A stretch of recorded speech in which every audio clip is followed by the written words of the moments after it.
किसी के हाथ में हार्ट लाइन स्ट्रेट आप नहीं देख पाओगे। ठीक है, ओके। आप यहाँ इतने लोग बैठे हैं, किसी को दिखा लो, ये 10 लाख में किसी एक के हाथ में होती है। जुपिटर इतना पावरफुल प्लेनेट है कि अगर ये बलवान है आपकी कुंडली में, तो राहु केतु शनि मंगल कुछ नहीं टिकता। ये सारे ग्रह कहीं दूर नहीं बैठे आसमान में, ये सारे ग्रह आपके अंदर हैं। कि अगर आपकी भाग्य रेखा पतली है, महीन है, बिना टूटी हुई है, ये भी अपने आप में एक राजयोग है। क्यों? एस्ट्रो अरुण पंडित जी, इतनी एक्सट्रीम हाई डिमांड के बाद हम ले आए हैं डॉन टॉक्स हिंदी पॉडकास्ट पे। आप सबके कम से कम महीनों से हर पॉडकास्ट के नीचे कमेंट आ रहा था कि प्लीज हम चाहते हैं डॉन टॉक्स हिंदी पॉडकास्ट और एस्ट्रो अरुण पंडित जी की जोड़ी साथ में। हम ले आए हैं आपके लिए एक बहुत मेगा एपिसोड जहां पे हमने हस्तरेखा के बारे में, जहां पे हमने ये हाथ के बारे में, मेरे हाथ के नहीं आपके हाथ के बारे में सारी बातें कर डाली। इस पॉडकास्ट के बाद आपको समझ आएगा, जैसे जैसे मैं एक रेखा के बारे में पूछूंगा आपको पता लगेगा, आप खुद देख सकते हो अपने हाथ में कौन सी रेखा से आपकी क्या चीजें इंपैक्ट हो रही हैं, आपकी लाइफ में कैसे कैसे दिक्कतें आ रही हैं, कैसे कैसे चीजें अच्छी हो रही हैं। ये सब आपके हाथ पे है। आपके हाथ पे ही सारे आपके 9 ग्रह हैं। आपके हाथ पे ही पता लगता है कि यार यहाँ से हमारा शुक्र स्ट्रांग है या वीक है। आपके हाथ में ही आपकी बिजनेस रेखा होती है जो बताती है कि आप बिजनेस के लिए हैं या आप जॉब के लिए हैं। आपकी हाथ की रेखा ही बताती है कि आपके साथ की जो भी आपकी गर्लफ्रेंड है, मे बी उसका नाम रेखा हो, तो वो आपके साथ रुकेगी या नहीं, या कोई भी अगर आपका बॉयफ्रेंड XYZ, बेसिकली आपके हाथ में ही आपकी लव लाइफ भी लिखी होती है। एंड मोस्ट इंपॉर्टेंट, राजयोग, जो कहीं ना कहीं से उन्होंने मेरे हाथ में देखा था, तो वो आपको पता लगेगा इस पॉडकास्ट में। हमने बात करी एस्ट्रोलॉजी कितनी ज्यादा एक्यूरेट है और क्या कर्म से ज्यादा बड़ी है, कर्म और भाग्य का क्या डिफरेंस है, और उन सारी चीजों की क्या एनर्जी से, बहुत सारे ऐसे उपाय से, बहुत सारी ऐसी डेप्थ वाली बातों से जो आप अपनी लाइफ में उतार सकते हैं, आप अपनी लाइफ में प्रैक्टिस कर सकते हैं और अपना हाथ खुद देख सकते हैं इस पॉडकास्ट के बाद। अरुण पंडित जी बहुत ज्यादा शादियों की बात करते हैं। वो बताते हैं कि आपकी लव मैरिज होगी, अरेंज मैरिज होगी। ये सारी चीजों के पीछे मैंने एक छोटा सा सवाल पूछ लिया कि सर आपकी शादी का क्या प्लान है, क्योंकि बहुत सारे लोग ऐसे उनको प्रपोज करते हैं, तो मैंने कहा कि पूछ लो क्योंकि ऑडियंस की बहुत डिमांड है। तो आपका सवाल मेरे थ्रू वहां तक पहुंच चुका है। हमने पूरे 9 ग्रह की बात करी है कि आपके हाथ में, जो हम कहते हैं कि पूरी हस्तरेखा में, हम कहते हैं कि पूरी पाम हिस्ट्री में आपके सारे 9 ग्रह जितने भी, हमने उन सब 9 ग्रह की बात करी है, तो वो सब आपको पता लगेगा। और आपको ये भी पता लगेगा कौन से 9 ग्रह जो आपके हाथ में ही है, जो आपको डिटैच कर रहे हैं और आपको अटैच कर रहे हैं मल्टीपल चीजों से, लोगों से, आपके मटेरियलिस्टिक डिजायर्स से और सारी चीजों से। मैं ज्यादा लंबा इंट्रो नहीं बनाऊंगा बिकॉज आई नो आप लोग भी इक्वली एक्साइटेड है जितना मैं हूं, क्योंकि मेरे को बहुत ज्यादा मजा आया, बहुत अच्छा एक्सपीरियंस था and I am so happy कि हम ये आपके लिए ला पाए। हमने बहुत डेप्थ वाले क्वेश्चन पूछे, वो सारे क्वेश्चन पूछे जो आप कमेंट करते थे, जो आप फॉर्म्स में लिखते हो, जो आप सारे सवाल हमारे तक पहुंचाते हो, वो सारे सवाल हम आपके आगे लेके जाते हैं और उनके जवाब आपके लिए खोज के लाते हैं। So enjoy astro Arun Pandit sir on Don Talks, enjoy Don Talks in the podcast, enjoy yourself. Also adding on one more thing, subscribe जरूर कर देना क्योंकि अब हम आपके लिए बहुत सारे ऑकल्ट साइंस में बहुत इंटरेस्टिंग एपिसोड लेके आ रहे हैं, और एक चैनल का नीचे लिंक होगा, आप प्लीज उसको सब्सक्राइब कर लेना because we are starting one more बहुत इंटरेस्टिंग, बहुत ज्यादा और डेप्थ वाला चैनल जहां पे आपको और मल्टीपल होस्ट मिलने वाले हैं। So enjoy that too. आपको लिंक मिल जाएगा फर्स्ट कमेंट में हमारे नए कार्मिक कृत्या चैनल का। Enjoy yourself. Hello sir, welcome to Don Talks. मैं बहुत ज़्यादा एक्साइटेड हूँ बिकॉज इतने सारे कमेंट्स कि अरुण सर को लेके आए, अरुण पंडित सर को लेके आए, सो हम ले आए और आज हम बात करेंगे एक ऐसा टॉपिक जो मेरे को इतनी सारी मेल्स आई कि हमें करना है आपके साथ, आपका पॉडकास्ट देखें, बट मैं आपके साथ करना चाहता था। ये हमारे हाथ, अब ये क्या क्या बता सकते हैं वो मैं चाहूँगा कि आप ही बताओ। और इसमें क्या ये हाथ जो है ये सब बता सकता है मेरे बारे में, सब कुछ, लाइक कुछ भी, जैसे कि अगर मैं जाना चाहता हूँ फॉरेन, वो भी, मेरी हेल्थ कैसी रहेगी या कैसी है, सारा कुछ, तो कैसे काम करता है सर? सबसे पहले तो बहुत बहुत धन्यवाद आपका, आप बहुत स्मार्ट हो। ठीक है, और मुझे लगता है आपके पॉडकास्ट आपकी वजह से ज़्यादा चलते हैं, अरे लोग सर आपको देखना कहाँ। चाहते हैं। अब आता हूँ मैं आपके टॉपिक पे। जी। हस्तरेखा विज्ञान, पामिस्ट्री, ये बहुत पुराना एक विज्ञान है जिसमें हाथ की रेखाओं से लोगों के बारे में बताया जाता है। 9 ग्रहों की परिकल्पना है। सोम यानी कि चंद्रमा से लेकर शनि, शुक्र, केतु, हर कोई ग्रह आपके हाथों में देखे जा सकते हैं। जी। आपकी रेखाएं बता सकती हैं कि आप किस नेचर के व्यक्ति होंगे। ओके। आपकी रेखाएं प्रिडिक्ट भी कर सकती हैं कि आपकी हेल्थ कब खराब होगी। और इससे भी ज़्यादा सबसे बढ़िया, जो कि हर एक इंसान को समझना चाहिए, कि आपका हाथ आपको गाइड कर सकता है। हम्म। बड़ा अच्छा श्लोक है, कराग्रे वस्ते लक्ष्मी, कर मध्य सरस्वती, कर मूले तु गोविंदा, प्रभाते कर दर्शनम। हम्म। हमारे स्कूल में ये हमें सिखाया जाता था, शिशु मंदिर में। जी। तो कराग्रे वस्ते लक्ष्मी, कर के अग्र में लक्ष्मी वास करती हैं। ओके। कर कराग्रे वस्ते लक्ष्मी, कर मध्य सरस्वती। सरस्वती यानी कि ज्ञान आपके मध्य में है, कर मूल्य तो गोविंदा यानी कि कृष्ण जी। सबसे नीचे हैं। ओके। तो जब लक्ष्मी और सरस्वती मिलेंगी तब हरि मिलेंगे, ठीक है। वाओ। और लक्ष्मी और सरस्वती का बैलेंस बनाना भी आपके हाथ में ही है। हम जीवन में जितना भी कार्य करते हैं, कहते हैं ना कि मैंने हाथों में बड़ी दम है, ठीक है। मैं मेहनत करता हूँ, तो जब भी हम मेहनत का एक्शन करते हैं हम अपने हाथ आगे लेकर आते हैं, ठीक है। हाँ। तो आपका हाथ ही आपका कार्य है और वही आपको बनाता भी है। आप जो भी हो अपने कर्म की वजह से हो, ठीक है। तो लक्ष्मी और सरस्वती का ये संगम आपके हाथ में, ये विष्णु पुराण में लिख के दिया गया हमें। जी। अब यहाँ पर जो रेखाएं हैं इनको समझना इंसान के लिए सबसे ज़्यादा ज़रूरी है। इनको बड़ी बारीकी से देखा जाता है वरुण, ठीक है। और बारीकी में ही सब कुछ छुपा हुआ है। ओके, 4 लाइनें हैं जो कि सबसे ज़्यादा सबके हाथों में होती हैं, सबके में नहीं भी मिल सकती कुछ लाइनें, पर ये 4 मुख्य तौर पे सब में मिलती हैं। तो सबसे पहले ये आपकी हृदय रेखा होती है, ठीक है। ये हृदय रेखा आपके हृदय के बारे में बताती है, यानी कि आप कितने इमोशनल होगे, कितने चंचल होगे। अगर ये हृदय रेखा बहुत लंबी है, हाँ। ठीक है, इसका मतलब इंसान बड़ा उदार है, ठीक है। मतलब वो बहुत नेकी करता है और जी। नेकी करता है जूते खाता है, ठीक है। आपकी लंबी देखी है मैंने। ठीक है, उतनी लंबी नहीं है जितनी की मैं बात कर रहा हूँ, ठीक है। ओके। और वैसे मैं नेक इंसान हूँ, ठीक है। नेकी करता है जूते खाता है, इसका क्या मतलब है? जी। ये जो कलयुग में आप जी रहे हो ना, इसमें आप जितने भले इंसान बनोगे लोग उतना ही मारेंगे आपको, ठीक है। आपको अपना फ़ायदा समझ में आना चाहिए। आप जितनी दुनिया की भलाई कर रहे हैं वो एक अलग तरीके पर, अपने कर्म में कभी भी नेकी को मत घुसेड़िए, ठीक है। फॉर एग्ज़ाम्पल आपकी एक दुकान है, जी। आप दूध बेचते हैं, ठीक है। और आपके पास लोग आ रहे हैं कि भैया हम बहुत भूखे हैं, हमें दूध दे दो। 1 आया, 2 आया, 3 आया, 4 आया, 10 आ गए। आपका व्यापार चलेगा? नहीं चलेगा, ठीक है। वहीं पर जब भी आप किसी को बता देते हो, लोग रिलेट करेंगे कि मैं बहुत अच्छा कमाने लग गया हूँ, मेरी बड़ी अच्छी नौकरी लग गई है, तुरंत उधार मांगने वाले आ जाते हैं, हाँ। ठीक है। हाँ। तो उसे कहते हैं कि गाँव बसा नहीं, लुटेरे लुटेरे पहले पहले आए। आ गए। इसीलिए यहाँ पर आपके हाथ में जो हृदय रेखा है वो ये मैसेज देती है कि बहुत नेकी नहीं करनी, नेकी करनी है पर बहुत नेकी नहीं, अदरवाइज़ क्या होगा? जूते पड़ेंगे, ठीक है। तो यहाँ पे हृदय रेखा का मैसेज ये है, ये जितनी छोटी होती है, मान लें किसी की बहुत छोटी है, तो ऐसा व्यक्ति बहुत प्रैक्टिकल मिलेगा आपको, ठीक है। ओके। वो नेचर आ जाएगा इसके अंदर कि भैया मेरा फ़ायदा क्या? ठीक हम्म। है, कि मैं पिंकी से शादी करने जा रहा हूँ अगर, ठीक है, तो क्या ये शादी करने लायक है या जी। नहीं भी है? ठीक है, राइट। क्योंकि शादी परिवारों की होती है, क्या मेरे साथ तो बढ़िया है, फैमिली के साथ चलेगी कि नहीं चलेगी? तो आपकी हृदय रेखा ये बताती है। फिर इसका टेढ़ा होना, मेढ़ा होना या इसमें बहुत क्रॉस होना, जी। जैसे किसी की हृदय रेखा में बहुत कट्स हैं, हाँ। ठीक है, he is a sensitive person, cuts. ठीक है, वो मुँह फुला लेता है जल्दी, ठीक है, उसके दिल में बातें लग जाती हैं, बातें घर कर जाती हैं, ठीक है। तो ये हृदय रेखा इस तरह से आपके दिल के हालचाल बता रही है ओके। और बदल नहीं पाओगे, ठीक है, हाँ। ऐसा नेचर है उसे एक्सेप्ट करो। बदल हम ज्योतिष में कुछ भी नहीं सकते, तो ठीक जो है। इतनी सारी रेमेडीज लेके आते हैं कि ये करोगे तो ये बदल जाएगा, हो जाएगा, वो क्या होता है? जितने भी ज्योतिष में उपाय होते हैं, देखिए, ज्योतिष कभी जीवन नहीं बदलता, ज्योतिष हमेशा जीवन संवारता है, ठीक ओके। है। आपको ये बात समझनी पड़ेगी। अगर आप ये सोच रहे हो कि मैं ज्योतिष को देखकर, सीखकर या इसके उपायों को कर कुछ इवेंट को बदल दूंगा, आप सबसे बड़े मूर्ख हो, ठीक सो है। और जो ऐसी बातें कर रहा है वो भी आपको मूर्ख ही बना रहा है। ज्योतिष में कभी इवेंट बदलने की कोई बात कहीं नहीं कही गई है, ठीक है। हम इवेंट बदलने लग जाएं तो हम भगवान बन जाएंगे, ठीक है। अगर मैं ये इवेंट बदल दूं आपका कि अरे आपका तो एक्सीडेंट होने वाला था लेकिन अब नहीं होगा, ये करने के बाद, अगर ज्योतिष ने प्रॉमिस कर दिया है होगा तो होगा। अब उसकी इंटेंसिटी आप उपायों से मैनेज कर सकते हो कि कार से ओके। नहीं होगा, साइकिल से हो जाएगा, करेक्ट। ठीक है। या एक्सीडेंट हो जाएगा तो आपको चोट कम आएगी, आप बच जाओगे, ठीक है, पर चोट फिर भी आएगी। इस बार भले पैर ना टूटे, मोच आ जाए, पर वो इवेंट नहीं रुकेगा, वो इवेंट ज़रूर होगा। इसलिए कई सारे उपाय ज्योतिष में बड़े प्रैक्टिकल हैं। जैसे कि अगर किसी का दिख जाता है कि ये व्यक्ति का हॉस्पिटलाइजेशन होने वाला है, तो एस्ट्रोलॉजर बोलेंगे कि आप बिना चोट लगे या बिना बीमार हुए खुद ही अस्पताल चले जाइए, ओके। खुद ही ब्लड रिपोर्ट चेक कराइए, थोड़ा सा खून वहाँ पे डोनेट करके चले आइए, थोड़ी दवाइयाँ खरीद लीजिए, डॉक्टर से कुछ कंसल्ट कर लो कि ज़्यादा धक धक होता है बहुत दिल में, ठीक है। हाँ। क्या किया आपने? उस इवेंट को फुलफिल कर दिया अपने कॉन्शियस माइंड से। ज्योतिष की बस यही यही चाहता है ज्योतिष, आप समझ जाओ। इवेंट्स होंगे अपने हिसाब से, जी। आप जब कॉन्शियस माइंड से वो इवेंट कर दोगे तो दर्द कम होगा, ठीक है। और अदरवाइज जब ये प्लैनेट्स करवाएंगे तो बहुत दुखेगा, ठीक है। मेरे एक क्लाइंट थे, उनसे मैंने बोला कि सितंबर में आपका कोर्ट केस होने वाला है, हाँ। बच के रहिएगा, ठीक है। तो उन्होंने कहा कि ठीक है समझ लेंगे। फिर भूल गए, वो अप्रैल में बोला था, सितंबर की बात आ गई, ठीक है।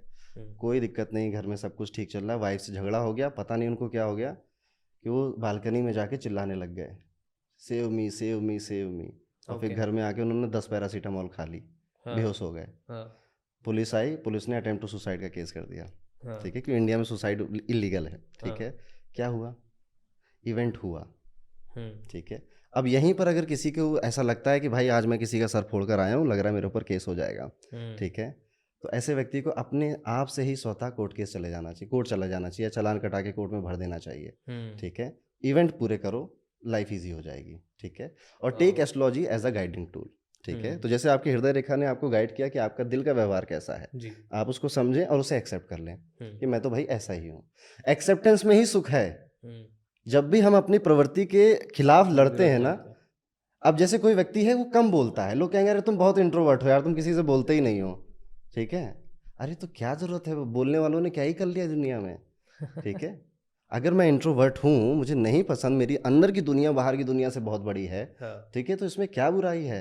पर लोग इसको कहेंगे मेरी कम्युनिकेशन स्किल अच्छी नहीं है, मुझे इस पर काम करना है। नहीं, बहुत अच्छी है। हम्म, आप जैसे हो आप उसे एक्सेप्ट करो। यही ज्योतिष भी समझाना चाहता है, यही हर कोई समझाना चाहता है। ठीक है, और धीरे धीरे उस चीज़ को इम्प्रूव करो अपने अंदर ही। पर अपनी बेसिक जो नेचर है आपका, उसको नहीं बदलना चाहिए।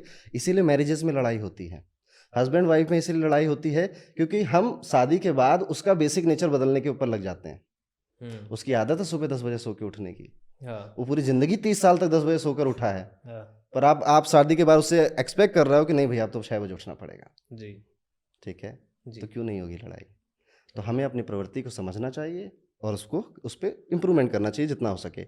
दूसरी लाइन होती है माइंड लाइन, मेरे हाथ में नहीं है। ठीक है, पर अमूमन सबके हाथों में मस्तिष्क रेखा आपको देखने को मिल जाएगी।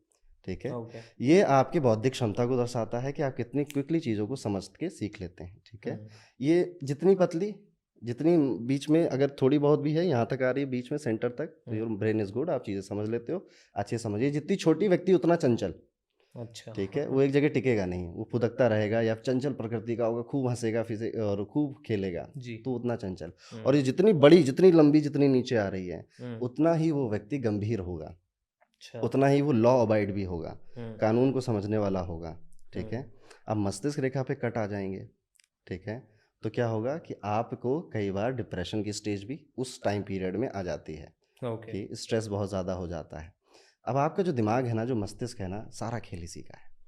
ठीक है, आपकी सफलता, आपकी असफलता दो कानों के बीच में होती है। राइट, वो जितना पावरफुल है वो उतना आपको पावरफुल बना देगा, जितना वो कमज़ोर है उतना वो आपको कमज़ोर बना देगा। तो आपको अपने ब्रेन को समझना चाहिए। ठीक है, कि हाँ मैं हूँ चंचल। ठीक है, तो मुझे फन लविंग टीचर्स चाहिए जो हंसा हंसा के पढ़ाते हैं या सिखाते हैं। अगर इसको कोई ऐसा टीचर मिल जाए जो बड़ा बोरिंग है, हाँ, तो ये वो सब्जेक्ट नहीं पढ़ पाएगा।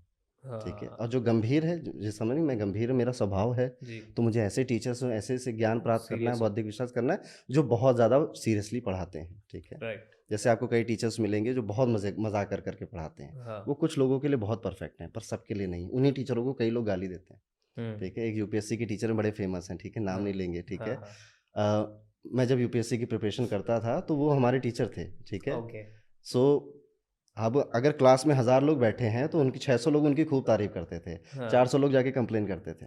ठीक है, कि ये हंसाते ही रहते हैं दिन भर। हाँ, ठीक है, तो पढ़ा ही नहीं रहे, सब्जेक्ट नहीं पढ़ा रहे हैं। हाँ, और ये बात उन्होंने भी खुद एड्रेस की है कई वीडियोस में। हम्म, तो ये ऐसा भी होता है। उसके बाद तीसरी जो सबसे इंपॉर्टेंट रेखा आपकी है, दैट इज़ लाइफ लाइन, यानी कि जीवन रेखा, जो यहाँ से शुरू होती है और यूँ कर्व बनाकर जाती है। जी, अब यहाँ पर बड़ी भ्रांति है लोगों को कि अगर मेरी जीवन रेखा छोटी तो मैं जल्दी खसक लूँगा। ठीक है, पर हाँ, ऐसी बात नहीं होती है।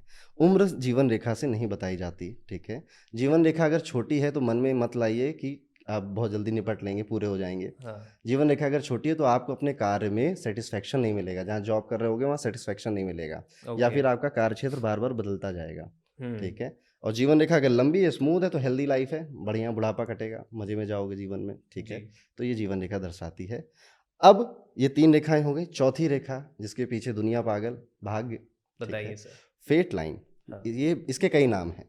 भाग्य रेखा भी बोलते हैं इसे सुख की रेखा भी बोलते हैं। और हम्म, ये ज़रूरी नहीं है कि हर किसी के हाथ में हो।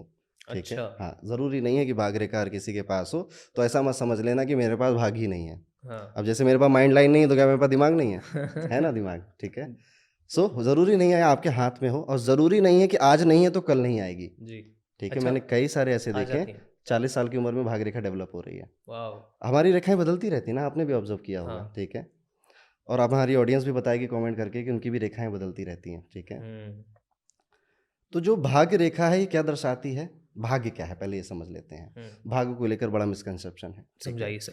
एक तो इस दुनिया में किसी को पता नहीं कि किस्मत जैसी कोई चीज़ होती भी है या नहीं। इस दुनिया में किसी को नहीं पता भगवान होते भी हैं या नहीं, ठीक है। ये सबके अपने अपने अनुभव हैं जी। आपके हाथ में जो है आप वही कर सकते हो, या आपके हाथ में आपका कर्म है, कुछ हो जाए तो कह देना भाग्य बड़ा अच्छा था, जी। ठीक है, या भगवान कभी साथ दिए थे हमारा। तो भाग्य एक ऐसी चीज़ है जो इंसान को कमज़ोर बनाती है। किस्मत का शब्द इंसान को कमज़ोर बनाता है, और लूज़र मेंटालिटी वाले लोग भाग्य की बहुत बातें करते हैं। जी। क्या मेरे तो भाग्य में ही नहीं लिखा था, ठीक है, मेरी तो किस्मत ही खराब है, मेरी तो किस्मत ऐसी है मुझे कभी कुछ मिलेगा नहीं। समझ जाइएगा ये लूज़र मेंटालिटी है। आपको लूज़र नहीं बनना, आपको विनर बनना है। भाग्य है नहीं, होता है नहीं होता है, किसी को कुछ नहीं पता जी। ठीक है।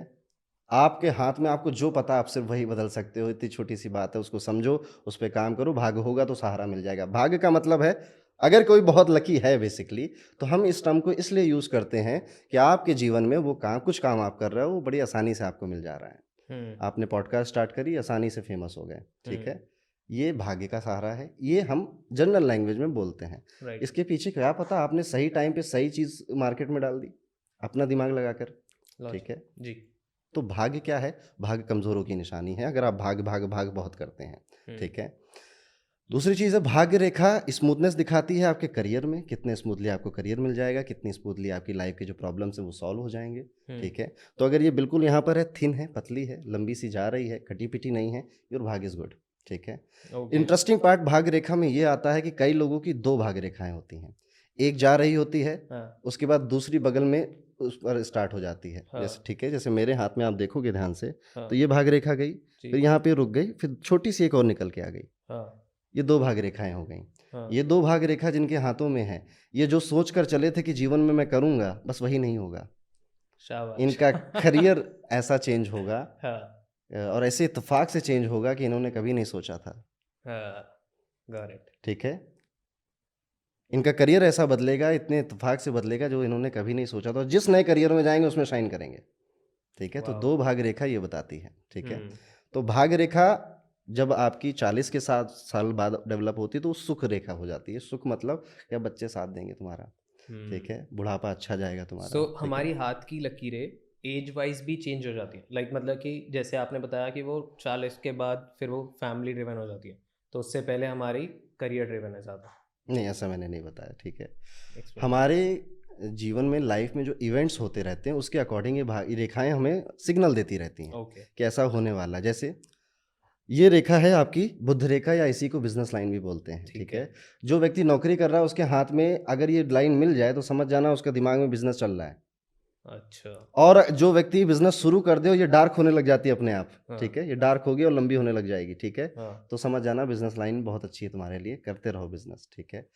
यहाँ पर लाइनें जैसे हमारा ये चार, वैसे 4 रेखाएं ये मुख्य हो गई, ठीक है। ये अमूमन सबके हाथों में मिल जाती हैं, ठीक है। और बड़ी विचित्र रेखा होती है सीमियन लाइन, ठीक है।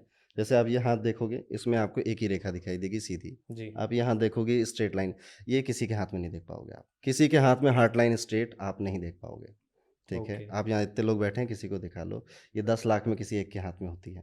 इसे बोलते हैं सीमियन लाइन। आपके लोग कमेंट करेंगे कि मेरे हाथ में है, ठीक है, बहुत कम कमेंट आएंगे, इसीलिए लोग इस पर वीडियो ज़्यादा नहीं बनाते, क्योंकि देखने वाले बहुत कम है, ठीक है, इसकी ऑडियंस बहुत छोटी है। बताइए। सीमियन लाइन का मतलब होता है कि माइंड लाइन और हार्ट लाइन ओवरलैप हो गई है, ठीक है। अब ये एक दूसरे के ऊपर आ गई हैं, यानी आपका दिमाग और आपका दिल अब एक साथ चलता है। यानी कि अब आपके मन में संशय नहीं रहता कि मेरा दिल कुछ और कह रहा है, दिमाग कुछ और कह रहा है। ये संशय इन लोगों को होता ही नहीं है, इनका दिल दिमाग एक ही चीज़ बोल रहा होता। तो this is a very powerful thing. आपके मन में ज़्यादा डाउट्स नहीं आते। दूसरा, एक चार्मिंग पर्सनालिटी देती है सीमेन लाइन। जिनकी भी सीमेन लाइन होगी उनकी पर्सनालिटी बड़ी चार्मिंग मिलेगी आपको। उनका जो पर्सनालिटी है, जो व्यक्तित्व है, आकर्षण लेकर आता है, वो आकर्षित कर लेते हैं। तो 2 चीज़ें ये मोटी मोटी देती है सीमेन लाइन। उसके बाद उसके बाद आप पूछोगे तो मैं धीरे धीरे बताता रहूँगा। बहुत सारी चीज़ें हैं सर। अब जैसे ये तो आपने मेन लाइंस बताई, अब जैसे आपने बताया कि एक लाइन होती है जो बिजनेस की धीरे धीरे लाइट हो रही है, तो ऐसे और भी लाइंस होती हैं जो हम काम करते हैं तो उसके हिसाब से हमारे हाथ पे आने लगती हैं, हमारी सिचुएशन सराउंडिंग के अनुसार। हाँ जी, ऐसा बहुत कुछ होता है। जैसे कि चलिए एक एक करके प्लैनेट्स को समझते हैं हमारे हाथों में, ठीक है। आपकी जो सबसे इंडेक्स फिंगर जिसे आप बोलते हो इसके नीचे गुरु पर्वत होता है, ये ओके। जुपिटर को रिप्रेजेंट करता है। हम्म। और जुपिटर हमारे जीवन में वो चीज़ दर्शा रहा है कि आप कोई भी कार्य कर रहे हो वो कितना सफल होगा, कितना बड़ा होगा, ये जुपिटर डिसाइड करेगा। हम्म। जुपिटर इतना पावरफुल प्लेनेट है कि अगर ये बलवान है आपकी कुंडली में तो राहु केतु शनि मंगल कुछ नहीं टिकते। ठीक ओके। है, इनके सामने कोई नहीं टिकता। इसीलिए कहा जाता है जब गुरु बचाएं तो कौन गिराए। हम्म। ठीक है, तो जब आपके सर पे गुरु का हाथ होता है तो आपको कोई नहीं हरा सकता। अब ये गुरु खराब कैसे होता है? ये देवों के गुरु हैं, ये बड़े सात्विक हैं। ओके। इनकी जो पर्सनालिटी है, जो सोच है, सात्विक हैं। जुपिटर की जो वाइफ थी, गुरुदेव की जो वाइफ थी बृहस्पति की, ये इतने सात्विक थे कि उन्होंने अपनी वाइफ से कहा तुम्हें सैकड़ों साल की तपस्या करनी पड़ेगी तब जाके तुम मुझे टच करने के लायक बनोगी। ठीक है, ओके। हालांकि उनकी वाइफ फिर चली गई, उन्होंने अफेयर कर लिया। ठीक हाँ। है, और ऐसी बातें करेगा तो करेगा ही आदमी। ठीक है, तो गुरु यहाँ पर दर्शा रहे हैं कि जी। आपके कार्य में कितनी सफलता आएगी, हाँ। आप कितने जल्दी सफल हो जाओगे। तो यहाँ पर अगर ये माउंट बहुत उभरा हुआ है, पिंकिश है, और यहाँ पर आपको किसी तरह का कोई फिश का साइन मिल जाता है, मछली का साइन मिल जाता है, then you are a lucky. आप धनवान बनोगे, पैसा आएगा ही आएगा आपके पास, चाहे जैसे आ जाए। ठीक है, ओके। और अगर ये बहुत फ्लैट है, पतला है, या फिर इसमें बहुत क्रॉस बने हुए हैं आपके जुपिटर माउंट में, तो आपके काम अटक अटक के बनेंगे या बिना अटके बनेंगे ही नहीं। ठीक ओके। है, तो ये डिसाइड कर रहा है कि आप कितनी जल्दी सफल होंगे। ये जुपिटर की कहानी है। हम्म। इसके बगल में हमारी जो मध्यमा उंगली है, इसके नीचे सैटर्न माउंट होता है। अब ये जी। बड़ा इंटरेस्टिंग प्लेनेट है। ठीक बताइए, है, डरते भी हैं लोग? बहुत डरते हैं इसको लेकर, और जी। डरना भी चाहिए, डर ज़रूरी है। सर पे जब तक लठ नहीं होती ना तो लोग ढंग से काम नहीं करते। ठीक है, राइट। कई सारे लोगों ने पूछना आप कि आपने सबसे पहले शराब या सिगरेट कहाँ पी, हम्म। तो कहाँ क्या बोलेंगे? कॉलेज में। हाँ। क्यों? क्योंकि कॉलेज में जब आप गए तो आपके घर का, परिवार का, पिता का, माता का फ्रीडम मिल गई, आपका डर हट राइट। गया, लठ हट गई आपके सर से। जी। ठीक है, तो आप अब फ्रीडम हो गए। तो बहुत सारे लोगों को आज़ादी रास नहीं आती, हम्म। फ्रीडम रास नहीं आती, तो वो बिगड़ जाते हैं। ठीक हम्म। है, तो सबसे ज़्यादा बर्बादी कॉलेजेस में ही होती है। वहीं पे सबसे ज़्यादा बर्बाद लोग भी मिलते हैं जो जीवन भर साथ रहते हैं, वो आपके दोस्त हैं। ठीक है, जी। सो शनि वो लठ है जो आपके सर पे रहती है। शनि वो चीज़ है जो बताता है कि भाई, शनि खुद कहता है कुछ नहीं होता, भाग भाग, ओके। कर्म का देवता हूँ मैं, कर्म पे मानूंगा। ठीक है, शनि सीधे जज करता है आपको कि आप हो लायक तो मिलेगा, और जब मैं दूंगा तो बस छप्पड़ फाड़ के दूंगा। शनि ही वो एकमात्र प्लेनेट है जो लोगों को अरबपति बनाता है। इसके अलावा कोई प्लेनेट लोगों को अरबपति नहीं बनाता। ठीक है, okay. It is only and only Saturn. ठीक है, तो सैटर्न अगर बलवान है तो शनि अगर आपके साथ है तो आप मनी कमाएंगे ही। ठीक है, तो शनि को बलवान रखना जरूरी है। शनि बलवान कैसे होता है, खराब कैसे होता है, ये बताइए। समझ लीजिए। सैटर्न बलवान हो जाएगा अगर आप अपने से नीचे लोगों को, जो लोअर क्लास है, जो सर्वेंट है, जो स्टाफ है आपका, आप उनको हैप्पी रखते हो। ओके। ठीक है, उन्हें खुश रखते हो, क्योंकि शनि एक नौकर है, वो एक सर्वेंट है। ठीक है, तो इस पूरी क्लास को अगर आप सेटिस्फाई रखते हो, मजदूर का पसीना सूखने से पहले अगर मजदूरी दे देते हो, ये लक्षण है, तो आपका शनि बलवान है। आपको कुंडली देखने की भी जरूरत नहीं है। ठीक है, लेकिन अगर आप ये हो कि भैया 10 रुपए कैसे बोला, 5 रुपए में चाहिए मुझे, ठीक है, हाँ। क्योंकि आप जाएंगे सब्जी मार्केट में, खूब तोल मोल करेंगे, रिक्शे वाले से तोल मोल करेंगे, पर वहां पर जाकर आप 500 रुपए का कपड़ा 5000 में खरीद के लाएंगे मॉल के अंदर। उनका शनि खराब है। ठीक है, बार्गेनिंग गरीबों के साथ मत करो, मजदूरों के साथ मत करो। वो 10 मांगे तुम 12 दो, शनि बलवान है। ठीक है, ये लक्षण है, आप अपने आप से समझ सकते हो शनि के। ठीक है, दूसरा, अगर आप बहुत लेजी हैं, बहुत आलसी हैं, ठीक है, मतलब सोफे पे बोरी की तरह पड़े रहते हैं पूरे दिन, तो शनि कमजोर है आपका, क्योंकि सैटर्न का जो नेगेटिव इफेक्ट है वो आलस ही है। ओके। आपके जो दांत हैं, आप दांत साफ नहीं करते, जी। आपको मन नहीं करता कि ब्रश लगा दे कहीं मेरे कोमल दांतों को कुछ हो ना जाए, तो शनि खराब है आपका। ठीक है, तो सैटर्न ऐसे आप समझ सकते हो कि सैटर्न आपके चाचा से लड़ाई है, आपके ताऊ से लड़ाई है, तो भी सैटर्न खराब है आपका। सैटर्न ज्योतिष में चाचा को बताया गया है कि चाचा है ये। ठीक है, तो ये खराब सैटर्न के लक्षण हैं। अच्छे सैटर्न के लक्षण क्या हैं कि ऐसा व्यक्ति कर्म प्रधान जीवन जीता है। ठीक है, ऐसे लोग बहुत ज़्यादा, क्या हो सकता है कि ऐसा भी कहें कि मुझे कुंडली नहीं दिखानी अपनी, जो होगा देखा जाएगा। ठीक है, और अपने कर्म पे विश्वास रखें, ये अच्छे शनि के गुण हैं। ठीक है, जिनका सैटर्न गुड होता है, ऐसे लोग फाइनेंशियली अपने आप को लिटरेट करते रहते हैं। अगर आप फाइनेंशियली कभी शेयर मार्केट सीखने की कोशिश कर रहे हो, कभी म्यूचुअल फंड सीखने की कोशिश कर रहे हो, कभी ट्रेडिंग सीखने की कोशिश कर रहे हो, ये शनि का ही लक्षण है कि आप अपने आप को कम उम्र में फाइनेंशियली लिटरेट कर रहे हो। जी। ठीक है, ये अच्छे शनि का लक्षण है। शनि व्यापार की दुनिया में लिकर का बिजनेस है, और लोहा, आयरन, स्टील, इनका बिजनेस है सैटर्न। ठीक है, तो शनि का ये माउंट बताता है कि आप किसी भी काम को कितने लंबे समय तक कर सके हो। क्यों?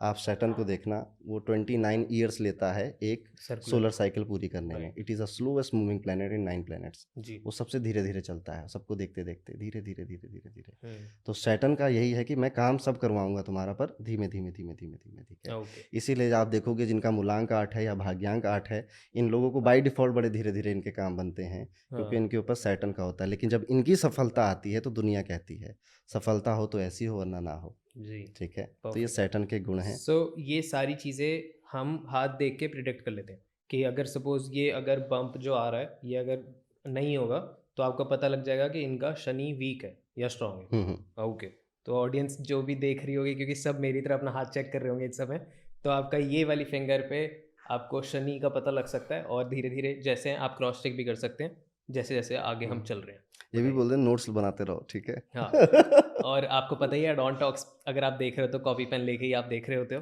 तो नोट्स भी बनाते रहें। अब एक और इंटरेस्टिंग प्लेनेट की बात करते हैं जो शनि के बगल में ही रहता है, सूर्य। ओके, ठीक है। सूर्य आपके जीवन में आपकी आत्मा का सुख है। जी। आपको किस काम में आत्मा का सुख मिलेगा, हार्ट बिल्कुल दिल ऐसे तृप्त हो जाएगा, वो सूर्य बताता है। क्यों? ओके। क्योंकि जब भी ये दुनिया बनी, ये संसार बना, तो जो पहले भगवान थे, जो इंसान ने ऑब्जर्व किया, वो सूर्यदेव ही थे। सूर्यदेव थे। ठीक है, क्योंकि वो ल्यूमिनियस बॉडी इतनी आसमान में चमक रही थी, तो उन्हीं को प्रणाम किया। जी। ठीक है। तो सूर्य की वजह से पृथ्वी का अस्तित्व है, जी। वो ना हो तो कुछ नहीं होगा। ठीक है। राइट। इसीलिए सूर्य को बोला गया आत्मकारका, आत्मा का कारण। ठीक है। इसलिए आप जब भी देखेंगे अपनी कुंडली में सूर्य जिस भी हाउस में बैठेगा, उस हाउस की एक्टिविटी करने में आपको सबसे ज़्यादा खुशी मिलती है। ठीक है। जैसे सूर्य को, मैं बहुत ज़्यादा इसको डिटेल में नहीं जाऊंगा, इजी रखूंगा। फर्स्ट हाउस में बैठेगा अगर आपका सूर्य, तो आपको अपने आप को बढ़ाने में बड़ा खुशी मिलती है, अपने आप को सजने में संवारने में बड़ी खुशी मिलती है, और अपने आप को लीडरशिप पोजीशन में रखने में सबसे ज़्यादा खुशी मिलती है। बैकवर्ड नहीं जा पाते ऐसे लोग, लीड फ्रॉम द फ्रंट करना चाहते हैं। यही सूर्य 5th हाउस में बैठेगा तो बच्चों में सबसे ज़्यादा खुशी मिलेगी, पढ़ने में सबसे ज़्यादा आनंद मिलेगा। यही सूर्य जब अष्टम भाव में बैठेगा तो रिसर्च ओरिएंटेड काम करने में बड़ी खुशी मिलेगी। यही सूर्य जब 10th भाव में बैठेगा तो अपने आप को प्रमोशन में, अपना स्टेटस बढ़ाने में सबसे ज़्यादा खुशी मिलेगी आपको। ये इन हाउसेस के कारक तत्व हैं। तो जब सूर्य वहाँ बैठ रहा है तो वही चीज़ों में आपकी आत्मा की खुशी को वो जोड़ता चला जा रहा है। अब सूर्य ही प्रसिद्धि है, सूर्य ही सरकार है, सूर्य ही अथॉरिटी है। ठीक है। सूर्य यहाँ से देखा जाता है, और यहाँ पर आमतौर पे अगर आपको उछाल दिखता है, एक उभार दिखता है, तो सन इज़ वेरी गुड। बट ये बहुत लोगों को नहीं दिखेगा, तो इसको पहचानने का जो तरीका होता है वो होता है सूर्य रेखा।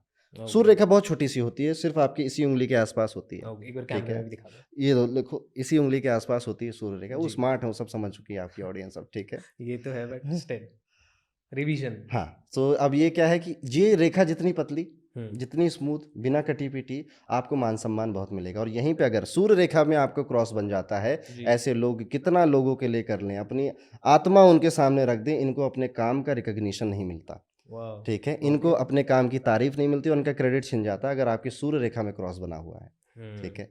अब यहीं पे सूर्य रेखा में त्रिशूल जैसी आकृति बन जाए, आप इमेज लगा देना। ठीक है। तो ऐसे लोगों को पॉलिटिशियन बनने का बड़ा अच्छा योग है, या फिर जिस भी समाज या सोसाइटी में रहते होंगे वहाँ पे एक अच्छा पद, प्रतिष्ठा या सरकारी नौकरी, IAS PCS जैसी रेप्यूटेटेड गवर्नमेंट जॉब का भी योग बन जाता है ये। तो ये सन लाइन आपकी ये बताती है। इसके बाद ये जितनी लंबी होती है उतना अच्छा होता चला जाता है आपके लिए। ठीक है। अडोंटॉक्स हिंदी पॉडकास्ट प्रेजेंटिंग कार्मिक जेम्स टू यू। अब ये कार्मिक जेम्स क्या है, I will show you first, उसके बाद मैं आपको स्टोरी बताऊंगा। सो कार्मिक जेम्स, हमने एक प्रोडक्ट लाइन निकाली है फॉर ऑल दोस्त जो लोग एस्ट्रोलॉजिस्ट तक नहीं पहुंच पा रहे हैं, फॉर ऑल दोस्त जो मेरे पास आते हैं और पूछते हैं कि यार आप हमारे को बताओ कि सही एस्ट्रोलॉजर कौन सा है, आप मेरे को बताओ। तो I tell you this is a perfect way आप अंदर घुस सकते हैं इस ऑकल्ट साइंस की इंडस्ट्री में। इसके पीछे बहुत बड़ी कहानी है जो मैंने एक छोटी सी वीडियो में डाल दी है। आपको हमारे चैनल पे वो पूरी वीडियो मिल जाएगी जिसमें हम पूरा बता रहे हैं कि कार्मिक जेम्स क्यों शुरू हुआ है और इसके पीछे क्या लॉजिक है।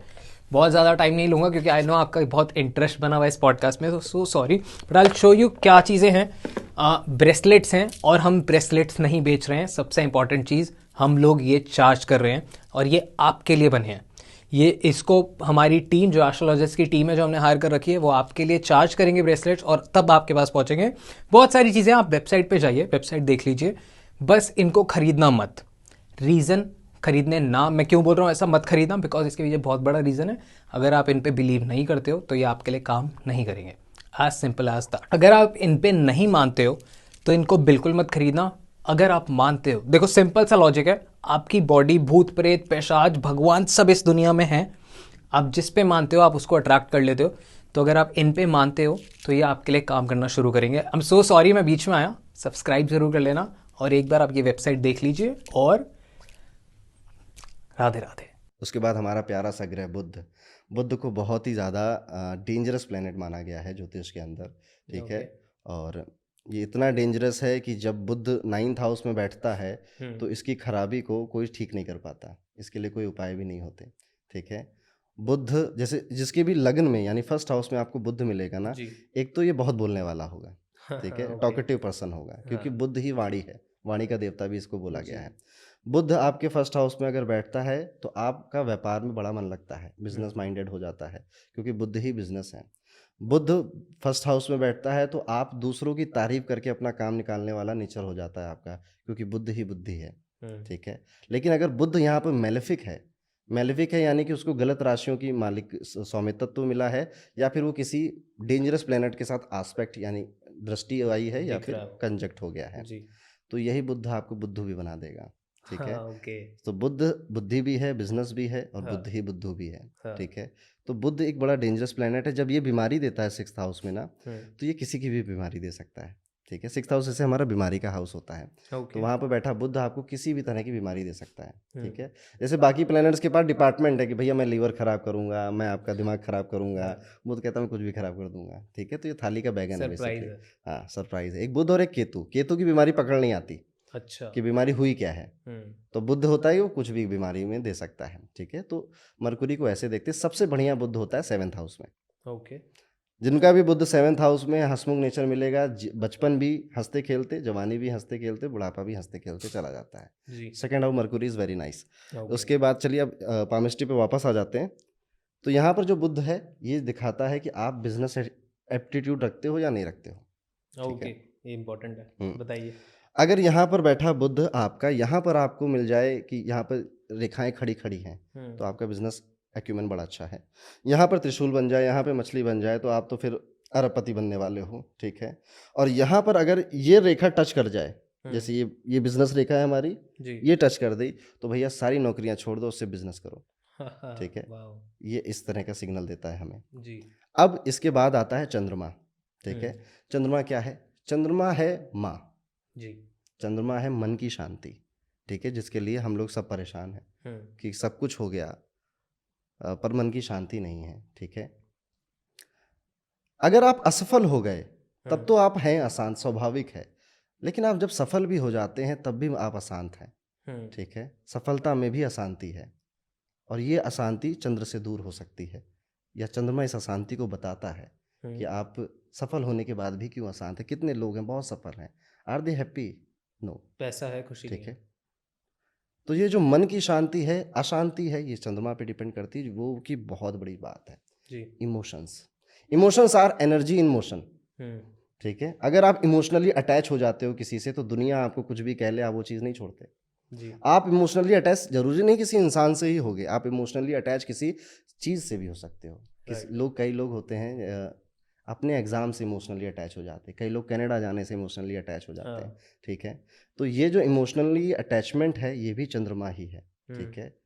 चंद्रमा आपको इमोशनली अटैच करता है चीज़ों से, पर दिक्कत क्या है, डिटैच नहीं करता, ठीक है। डिटैच का काम केतु के डिपार्टमेंट में चला गया है। और हमारे समाज में बहुत बड़ी दिक्कत ये है कि हमें सब ने चीज़ों से अटैच होना सिखाया है कि किस तरह से आप इससे अटैच हो जाओ। हमने खुद भी अपने आप को अटैच होना सिखाया है कि गर्लफ्रेंड बन गई, बहुत अटैच हो गए, 7 साल का रिलेशनशिप, अब ब्रेकअप हुआ, डिटैच होना नहीं आता, ठीक है। हमें डिटैचमेंट कोई नहीं सिखा रहा, जबकि डिटैचमेंट इज अ की फॉर हैप्पीनेस। जिसने डिटैच होना सीख लिया वो व्यक्ति बहुत ज़्यादा खुश हो सकता है, ठीक है। और ये डिटैचमेंट आता है केतु से, सिखाइए सर। मैं सिखाता हूँ, धीरे धीरे बातों में समझाता हूँ आपको।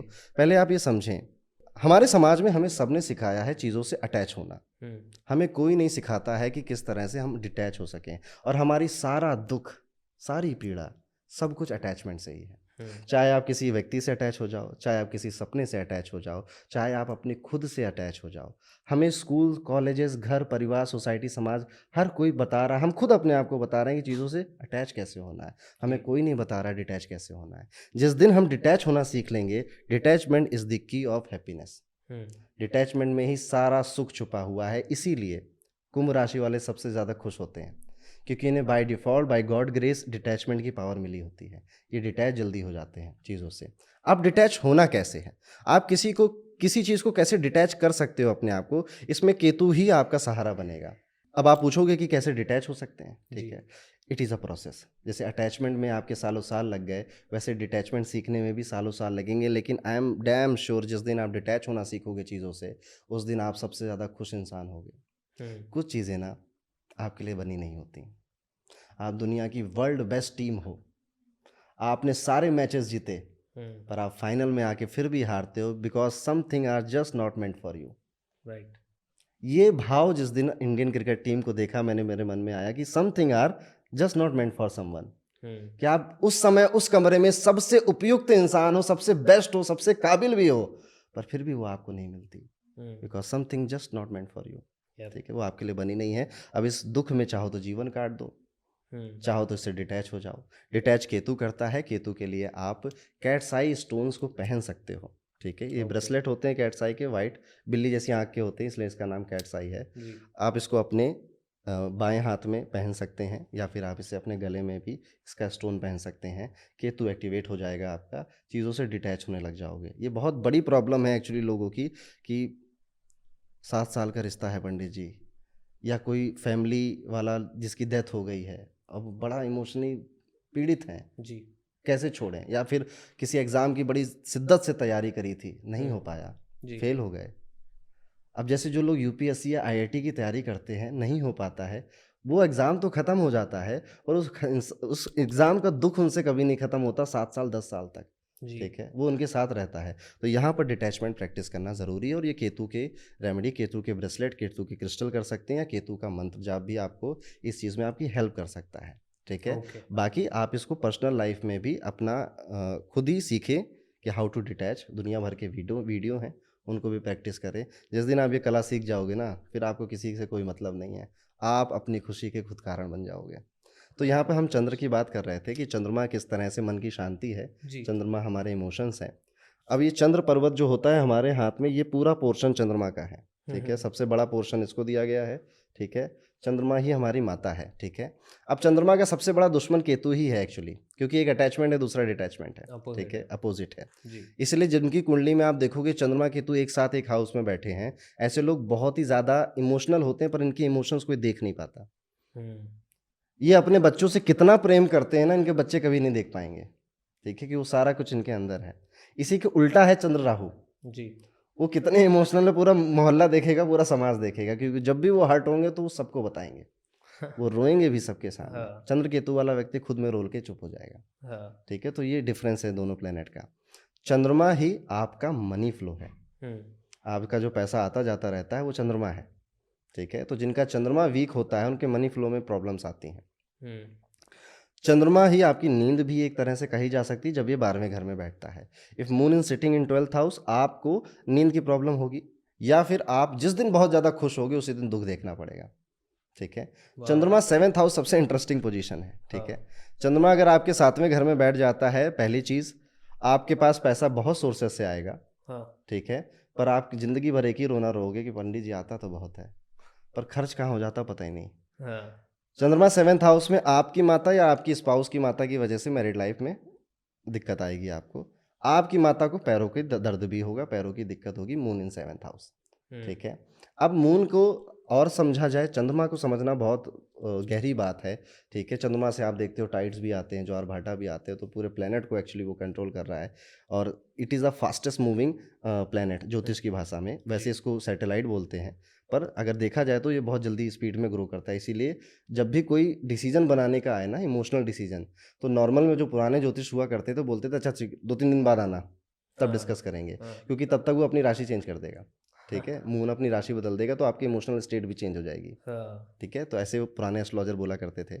अब चंद्रमा यहाँ पर है, ठीक है, ये दर्शाता है अगर यहाँ पर आपको बहुत क्रॉस दिख रहे हैं तो आप स्टेबल मेंटली, आप बहुत ज़्यादा चिंता करते हो, और यहाँ पर बिल्कुल खाली सपाटा है तो आप मस्त मौला आदमी हो। ठीक है, क्योंकि गो विद द फ्लो वाला एटीट्यूड है आपका। अब यहीं से आपकी निकलती है ट्रैवल लाइन, ओके। विदेश रेखाएं भी जिसे कहते हैं। यहाँ पे कई सारी रेखाएं आपको मिलेंगी, वो आपके छोटे मोटे ट्रैवल्स को दर्शाती है, लेकिन उन सभी रेखाओं में से जो सबसे बड़ी रेखा निकल जाए और वो बिल्कुल बीच में आ जाए पाम के, तो समझ जाना आपका जो भविष्य है, जो कर्म क्षेत्र है, वो आपका बर्थ प्लेस नहीं है। ओके। आपको अपने बर्थ प्लेस से दूर जाना पड़ेगा। हम्म। ठीक है, वीज़ा लगवाना पड़ेगा। ठीक है, अब यहाँ पर भी एक बड़ा सा छोटा सा कैच है। ज्योतिष जब बन रहा था ना, तब कनाडा, यूएस ऐसी कोई कंट्री नहीं थी। हाँ। ठीक है, तो विदेश की जो हम बातें करते हैं, वो कभी भी ऐसा नहीं होता कि भारत की सीमा, ये तो बहुत बाद में बने ना भारत की सीमा। तो ज्योतिष में जो बात हुई थी, आप अपने बर्थ प्लेस से दूर जाएंगे या विदेश जाएंगे, आप जहाँ जन्म लिए हैं उससे एक ऐसी जगह चले जाएंगे जहाँ पर आपके जन्म स्थान से इन्वायरमेंट अलग है और कल्चर अलग है। तो नॉर्थ इंडिया वाला अगर साउथ भी जा रहा है तो भी उस पर ये अप्लाई होता है, पर वो कहेगा नहीं पंडित जी ने तो विदेश बोला था, तो फिर वो ज्योतिष को गाली देगा। हाँ। ठीक है, बट एक्चुअल में वही बात है। जी। ठीक है, बिल्कुल इन्वायरमेंट अलग हो जाए, कल्चर अलग हो जाए, बस वही चीज़ है, विदेश पहुंच गए आप। ठीक है, तो यहाँ पर अगर आपकी ट्रैवल लाइन बहुत लंबी आई है तो आपको बाहर जाना पड़ेगा, और गलती से अगर ये ट्रैवल लाइन अब भाग्य रेखा से टच कर गई है तब तो 200% जाना पड़ेगा। ठीक है, क्योंकि अब आपका भाग्य कहाँ खुलेगा? बाहर, विदेश में। विदेश ठीक है, तो यहाँ से गाइडेंस निकल कर आती है कि आप यहाँ काम ना करें। कई सारे ऐसे लोग हैं इंडिया में मर गए काम करते करते, कुछ नहीं हुआ, जैसे विदेश में गए माला माल हो गए। हाँ, ठीक है, राइट। तो ये उस चीज़ की एक सिग्नल है। उसके बाद आता है हमारा सबसे प्यारा प्लेनेट वीनस। ठीक है, शुक्र।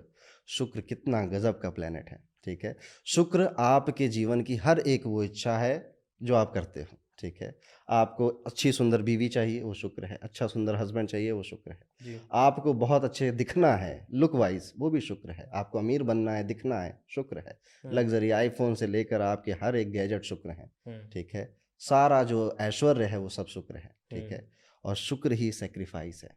ठीक है, ओके। Venus is sacrifice. ठीक है, हाँ। इसीलिए जो 6, 15, 24 से लोग रूल होते हैं, they are a very sacrificing nature. ठीक है, वो अपने आप की खुशी को सेक्रीफाइस कर देते हैं just because to help someone. ठीक है, ये नेचर उनका होता है। ऐसा नेचर कहाँ से आया? ऐसा नेचर आया शुक्राचार्य से। ओके। शुक्राचार्य राजा बलि के गुरु थे, जी। और जब उन्होंने राजा बलि का साथ दिया तो भगवान को भिखारी बना के आंगन में खड़ा कर दिया। तो जब शुक्र साथ देता है किसी का, तो कुछ नहीं देखता कि सामने विष्णु है या ब्रह्मा है, कोई नहीं देखता। शुक्र वो भगवान को भिखारी बनाएगा, आंगन में खड़ा कर देगा। उसके बाद जो हुआ वो तो हरि है, लीला है उनकी, उन्होंने जो किया। शुक्राचार्य ने अपनी आंख फुड़वा ली थी जस्ट फॉर हिज स्टूडेंट, ताकि बलि का बुरा ना हो। वो वामन जी जब आए थे, पानी पिला रहे थे, तो उस कृपाल में बैठ गए थे कि नहीं पीने दूंगा। ठीक है, हरि ने ऐसे ऐसे किया कि साफ कर लेता हूं, तो आंख फूट गई उनकी। तो अपनी आंख तक फुड़वा ली, किसके लिए? जिसका साथ देना है, जिसको प्रोटेक्ट करना है। तो ये वीनस वो चीज़ है। वीनस ही आपका लहजा है बोलने का। जितना पोलाइट और जितना पॉइस आप बोलते हैं ना, समझ जाना इस व्यक्ति का शुक्र अच्छा है। वीनस ही आपकी बेडशीट है, वीनस ही आपके कमरे के कर्टन्स हैं। जी। तो आप अगर किसी कमरे में जाएं किसी के घर में और देखें कि बेडशीट पिछले 3 साल से बदली नहीं गई है और पर्दे में तो क्या ही हो रखा है, समझ जाना शुक्र खराब है। ठीक है, तो अपने आप को ठीक रखना, अपने आप को एकदम ग्रूम रखना, ये वीनस की एक रेमेडी है। ओके। ठीक है, आप पुराने टाइम में सुनते होंगे कि राजा महाराजा दूध से नहाया करते थे। ठीक है, वो शुक्र का उपाय कर रहे थे बेसिकली। ठीक है, दूध से नहाना, दही से नहाना, ये शुक्र का उपाय है। ठीक है, इसलिए आज भी कहा जाता है कि आप दूध से नहाएं, आप दही से नहाएं, पूरे हफ्ते ना नहा पाएं तो आप कम से कम एक दिन नहाएं। इसीलिए कहा जाता है परफ्यूम ज़रूर वियर करें, बिकॉज वो सुगंध भी शुक्र है, तो आपका वीनस स्ट्रांग रहेगा। और हथेली में हम इसको देखते हैं पाम के इस भाग से। ठीक है, ये जो बिल्कुल नॉर्मल हाथ करेंगे। ठीक है, और ये अगर उभरता हुआ चला आ रहा तो ठीक ठाक आपका वीनस है, आपको लग्जरी देकर जाएगा। लेकिन अगर ये बिल्कुल सपाट आ जाए तो ज़िंदगी भर मर जाओगे, मेहनत करते करते अपने लिए एक घर और एक गाड़ी नहीं खरीद पाओगे। ठीक है, तो वीनस अगर मजबूत नहीं है आपका तो आप लग्जरी को भोग ही नहीं सकते। कई सारे लोग होंगे आप देखोगे कि उनके पास खूब गाड़ियां हैं और वो गाड़ी चला नहीं पा रहे, उनका ड्राइवर चला रहा है। ड्राइवर का शुक्र ज़्यादा मजबूत है। ठीक है, ओके। तो गाड़ी का सुख नहीं मिलता। कई सारे लोग धन दौलत बहुत हो गई, बेड पे पड़े हैं। हाँ। ठीक है, वो कोई लग्जरी नहीं सह पा रहे हैं। कई सारे लोग ऐसे भी होते हैं कि वो पैसा खूब है उनके पास, पर वो जब भी कुछ लग्जरी को भोगने जाते हैं उसी समय कुछ गड़बड़ हो जाता है, तो उनका वीनस उनको लग्जरी भोगने नहीं दे रहा है, भोग नहीं करने दे रहा है। ठीक है, और बहुत ज़्यादा जो अब्यूजिव लैंग्वेज यूज़ करते हैं इनका भी वीनस धीरे धीरे खराब होने लग जाता है। ठीक है, अब्यूजिव लैंग्वेज में यहाँ पे जो दोस्त यार गाली बकते हैं उनको मत मानना, वो तो बड़े प्रेम से ही बोलते हैं। ठीक है, पर अगर आपका स्वभाव ही ऐसा है कि बिना 4 माँ बहन की गाली निकले आपकी बात पूरी नहीं हो रही है, तो समझ जाना आपका वीनस बड़ा कमज़ोर है। ठीक है, और इसको ठीक कैसे करना है, इन्हीं रेमेडी से करना है। ये आपका ऐश्वर्य को दर्शाता है। यहाँ पर जो लाइन होती है, यहाँ पर अगर आपके सीधी लाइनें भी हैं और खड़ी लाइनें भी हैं, यानी कि क्रिस क्रॉस हो गया, यानी कि आपको अपने परिवार वालों को बिजनेस में लाना है या फिर अपने फैमिली बिजनेस में चले जाना है। ठीक है, यही आपके लिए सबसे अच्छा उपाय है। तो ये वीनस माउंट है। इसके बाद राहु की बात आती है। ठीक है, राहु आपकी हथेली में बीच के पोर्शन में ऊपर देखा जाता है, केतु यहाँ से देखा जाता है। ठीक है, नीचे से। तो राहु की बात करते हैं। राहु इट इज़ बड़ी वेरी इंटरेस्टिंग प्लेनेट। ठीक है, मिस्टीरियस प्लेनेट है, और मैं कह रहा हूँ ज्योतिष की पूरी इंडस्ट्री को राहु अकेले चला रहा है। उसे कलयुग का राजा बोला गया है, और कहा जाता है कलयुग में अगर राहु तारे तो कौन मारे। ठीक है, तो राहु जिसकी कुंडली में बलवान होता है, 3rd में 6th में बैठ जाता है या 11th में बैठ जाता है, राजयोग बना देता है। ठीक है, और भी कुछ होती है प्लेसमेंट, पर Rahu 3rd 6th 11th very powerful, गजब का पावरफुल राहु है यहाँ पे। ठीक है, 3rd हाउस में राहु बैठा है, ससुराल इन्फ्लुएंशियल मिलेगा, बहुत मेहनती आदमी मिलेगा ये, और इसके नेचर ही यही होगा कि यार मुझे मेहनत से बहुत कुछ मिलता है, मैं मेहनत ही करता जाऊँगा। और जिनके नेचर में मेहनत करना होता है उन्हीं की हथेली में राजयोग मिलता है। ठीक है, तो जो मेहनती लोग हैं उन्हीं की हथेली में आपको राजयोग की रेखाएं भी मिल जाएंगी। ठीक है, अब राहु को 6th हाउस में सबसे अच्छा बोला गया। ठीक है, राहु 6th हाउस में बोलता है कि तुम्हारे दुश्मन है, हाँ बहुत दुश्मन है, कुछ मत करो, मैं अकेले उनको निपटा दूंगा।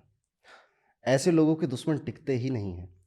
ठीक है, और जैसे पनपने की कोशिश करते हैं उनका बुरा होता चला जाता है। ठीक है, मोदी जी की कुंडली में देख रहा था, राहु 6th में है। ठीक है, एक कुंडली है जिसमें 5th में भी दर्शाते हैं, पर मुझे लगता है वो 6th वाली राहु की कुंडली उनकी है। जितना क्रिटिसिज्म होगा राहु 6th में, वो इंसान उतना राइज करेगा, उतना राइज करेगा।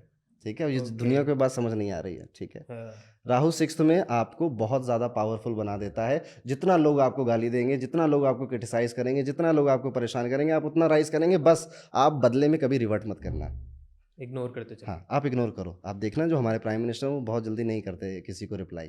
ठीक है, बोलते रहो, तो उन्हें समझ में आ गई, मुझे लगता है ऐसी बात। ठीक है, राहु 10 में, दुनिया बस में। ठीक है, राहु 10th हाउस, इंसान अपने कर्म से, प्रोफेशन से अटैच हो जाता है जी। और अपने कर्म प्रोफेशन में परफेक्शनिज्म लेकर आना चाहता है, परफेक्ट करना चाहता है हर काम को, इसलिए उस दुनिया उसके बस में है। ठीक है, तो ये राहु है। राहु मिस्ट्री है, राहु ही आपके इल्यूजन है, राहु ही डिल्यूजन है, राहु ही भ्रम है आपका। ठीक है, मैंने अभी आपसे कहा कि इंडस्ट्री राहु चला रहा है। मेरा जो पर्सनल अनुभव रहा है कि जब भी कोई व्यक्ति परेशान होता है तो राहु की दशा में होता है, और वो जब कॉल बुक करता है कंसल्टेशन के लिए तब भी राहु चल रहा होता है। 10 में से 8 लोग हमेशा ये करते हैं। तो जो एस्ट्रोलॉजर्स के पास जाते हैं वो राहु की दशा में ही जा रहे होते हैं। राहु को देखो तो वो सिर्फ इतना है जी, तो उसकी समस्याएं भी सब यहीं पर हैं जी, इस हेड से रिलेटेड हैं। सबसे पहले वो दिमाग को खराब करेगा। राहु से पीड़ित व्यक्ति, सच बताऊं बड़ी अच्छी सी पहचान है उसकी, उसको लगेगा कि जीवन में बहुत कष्ट है, पर एक्चुअल में उसका कष्ट सिर्फ उसके दिमाग में है। वो जितनी समस्याएं, जितनी पीड़ाएं सोच रहा है ना, वो सिर्फ दिमाग में है और कहीं नहीं है। ठीक है, तीसरा आदमी उसको देख के कहेगा भाई यार इतना दर्द, इतना दुख है तुम्हारे अंदर। ठीक है, पर एक्चुअल में है नहीं इतना। यही राहु है, राहु का भ्रम है, ये इल्यूजन। और मजे की बात यह है कि जो व्यक्ति भ्रमित है वो कभी एक्सेप्ट नहीं करता मैं भ्रमित हूँ। ठीक है, अगर उसने एक्सेप्ट कर लिया कि मैं भ्रमित हूँ तो काहे बात का भ्रम। ठीक है, तो राहु ड्रिवन व्यक्ति कभी एक्सेप्ट नहीं करेगा कि मैं गलत कर रहा हूँ। इसलिए लोग जो रॉन्ग डिसीजंस लेते हैं लाइफ में वो राहु की दशा में ही लेते हैं। और बड़ी मज़े की बात है, मजाक की बात है कि शादियाँ भी राहु की दशा में सबसे ज़्यादा होती हैं। ठीक है, तो टूटती कौन सी दशा में फिर? टूटते के लिए उसके लिए अलग अलग प्लैनेटरी पोजीशन है। कई बार जो हम जिन प्लैनेट्स को बहुत अच्छा मान रहे हैं, जैसे जुपिटर है, मरकुरी है, यही पीट के चले जाते हैं। ठीक है, तो ये अपने हिसाब से बदलते रहते हैं, कुंडली वाइज चेंज होता रहता है। तो राहु इंटरेस्टिंग है, मिस्ट्री है। अब देखो राहु बेसिकली उसको क्या बोला गया, शैडो प्लैनेट है जी। शैडो मतलब मैं आपकी शैडो देख के नहीं बता सकता आपकी हाइट क्या है, हाँ। आप कितने गोरे हो, कितने काले हो। ठीक है, आप कितने मोटे हो, नहीं बता सकते, कोई किसी की शैडो देख, इसीलिए राहु को शैडो बोला गया। वो शैडो है, वो मून की शैडो है, नॉर्थ नोड पे जो पड़ती है। ठीक है, अब वो क्योंकि मून से निकला है इसलिए राहु के उपाय भी चंद्रमा के ही होते हैं। सेम है। अब ये समझ लीजिए राहु एक आतंकवादी है, एक टेररिस्ट है, जब भी कोई आतंकवादी टेररिस्ट या कितना बुरा आदमी भी अपनी माँ की गोद में बैठता है ना, तो वो सुकून पाता है। राहु को बोला गया है पागल हाथी। ओके। राहु पागल हाथी है, और सबसे ज़्यादा पागल हाथी कहाँ खेलता है? जंगलों में। कीचड़ में खेलता है, जल में खेलता है, ठीक है, हाँ। और पानी में खेलता है, ठीक है। ठीक। तो पानी क्या है? पानी चंद्रमा है, जल है, जी। ठीक है। और राहु को दूसरा कोई प्लेनेट है जो कंट्रोल करेगा। हाथी को कौन कंट्रोल करता है? महावत, ठीक है। महावत यानी कि लॉ इन्फोर्समेंट, यानी कि मंगल। ओके। तो जब आपको राहु को शांत करना है तो चंद्र के उपाय करें, जब राहु को कंट्रोल करना है तो मंगल के उपाय करें, ठीक है। अब राहु की मैंने लक्षण आपको बता दिया। अच्छा, राहु के लक्षण एक और है। अगर आपको गले की प्रॉब्लम बार बार हो जाती है तो आपका राहु खराब होता है, या फिर आपकी वाणी ही ऐसी है कि कुछ भी बोलते हो किसी को समझ नहीं आता, या आप अपने समय से आगे की बातें करते हैं। जैसे कि मूलांक 4 वालों के जो 4, 13, 22, 31 को पैदा हुए हैं, ये बातें ही ऐसे करते हैं जो समय के आगे की हैं, बहुत ओरिजिनल है, बहुत यूनिक हैं, ट्रेडिशन से हटकर बातें करते हैं, इसीलिए इनके दोस्त कम होते हैं। एक उम्र के बाद इनके दोस्त बहुत कम होते हैं। इनके लिए इनके परिवार भी इनको अच्छे से नहीं समझ पाता। इनका जो दिमाग है वो उस दिमाग की बराबरी करना सबके बस की बात नहीं है। ज़्यादा। ओके। सबके बस की बात नहीं है उस चीज़ को एक्सेप्ट करना। ये सवाल उठाएंगे कि लड़की शादी करके ही क्यों जाती है, लड़का क्यों नहीं आता। अब घर में ऐसी बातें करो, मम्मी डांट देगी, ठीक है। तो फिर क्या होता है, ये कटते चले जाते हैं एक टाइम के बाद। तो राहु इस तरह से है। अब ये आपके हथेली में अगर हम देखा जाए तो राहु हथेली में बिल्कुल बीच में यहाँ ऊपर होता है, ठीक है, जहाँ पर बोला गया कर मध्य सरस्वती। तो राहु की अधिष्ठात्री देवी भी सरस्वती ही है, ठीक है। तो राहु को ठीक करने के लिए सरस्वती उपासना भी की जाती है और गणेश उपासना भी की जाती है, ठीक है।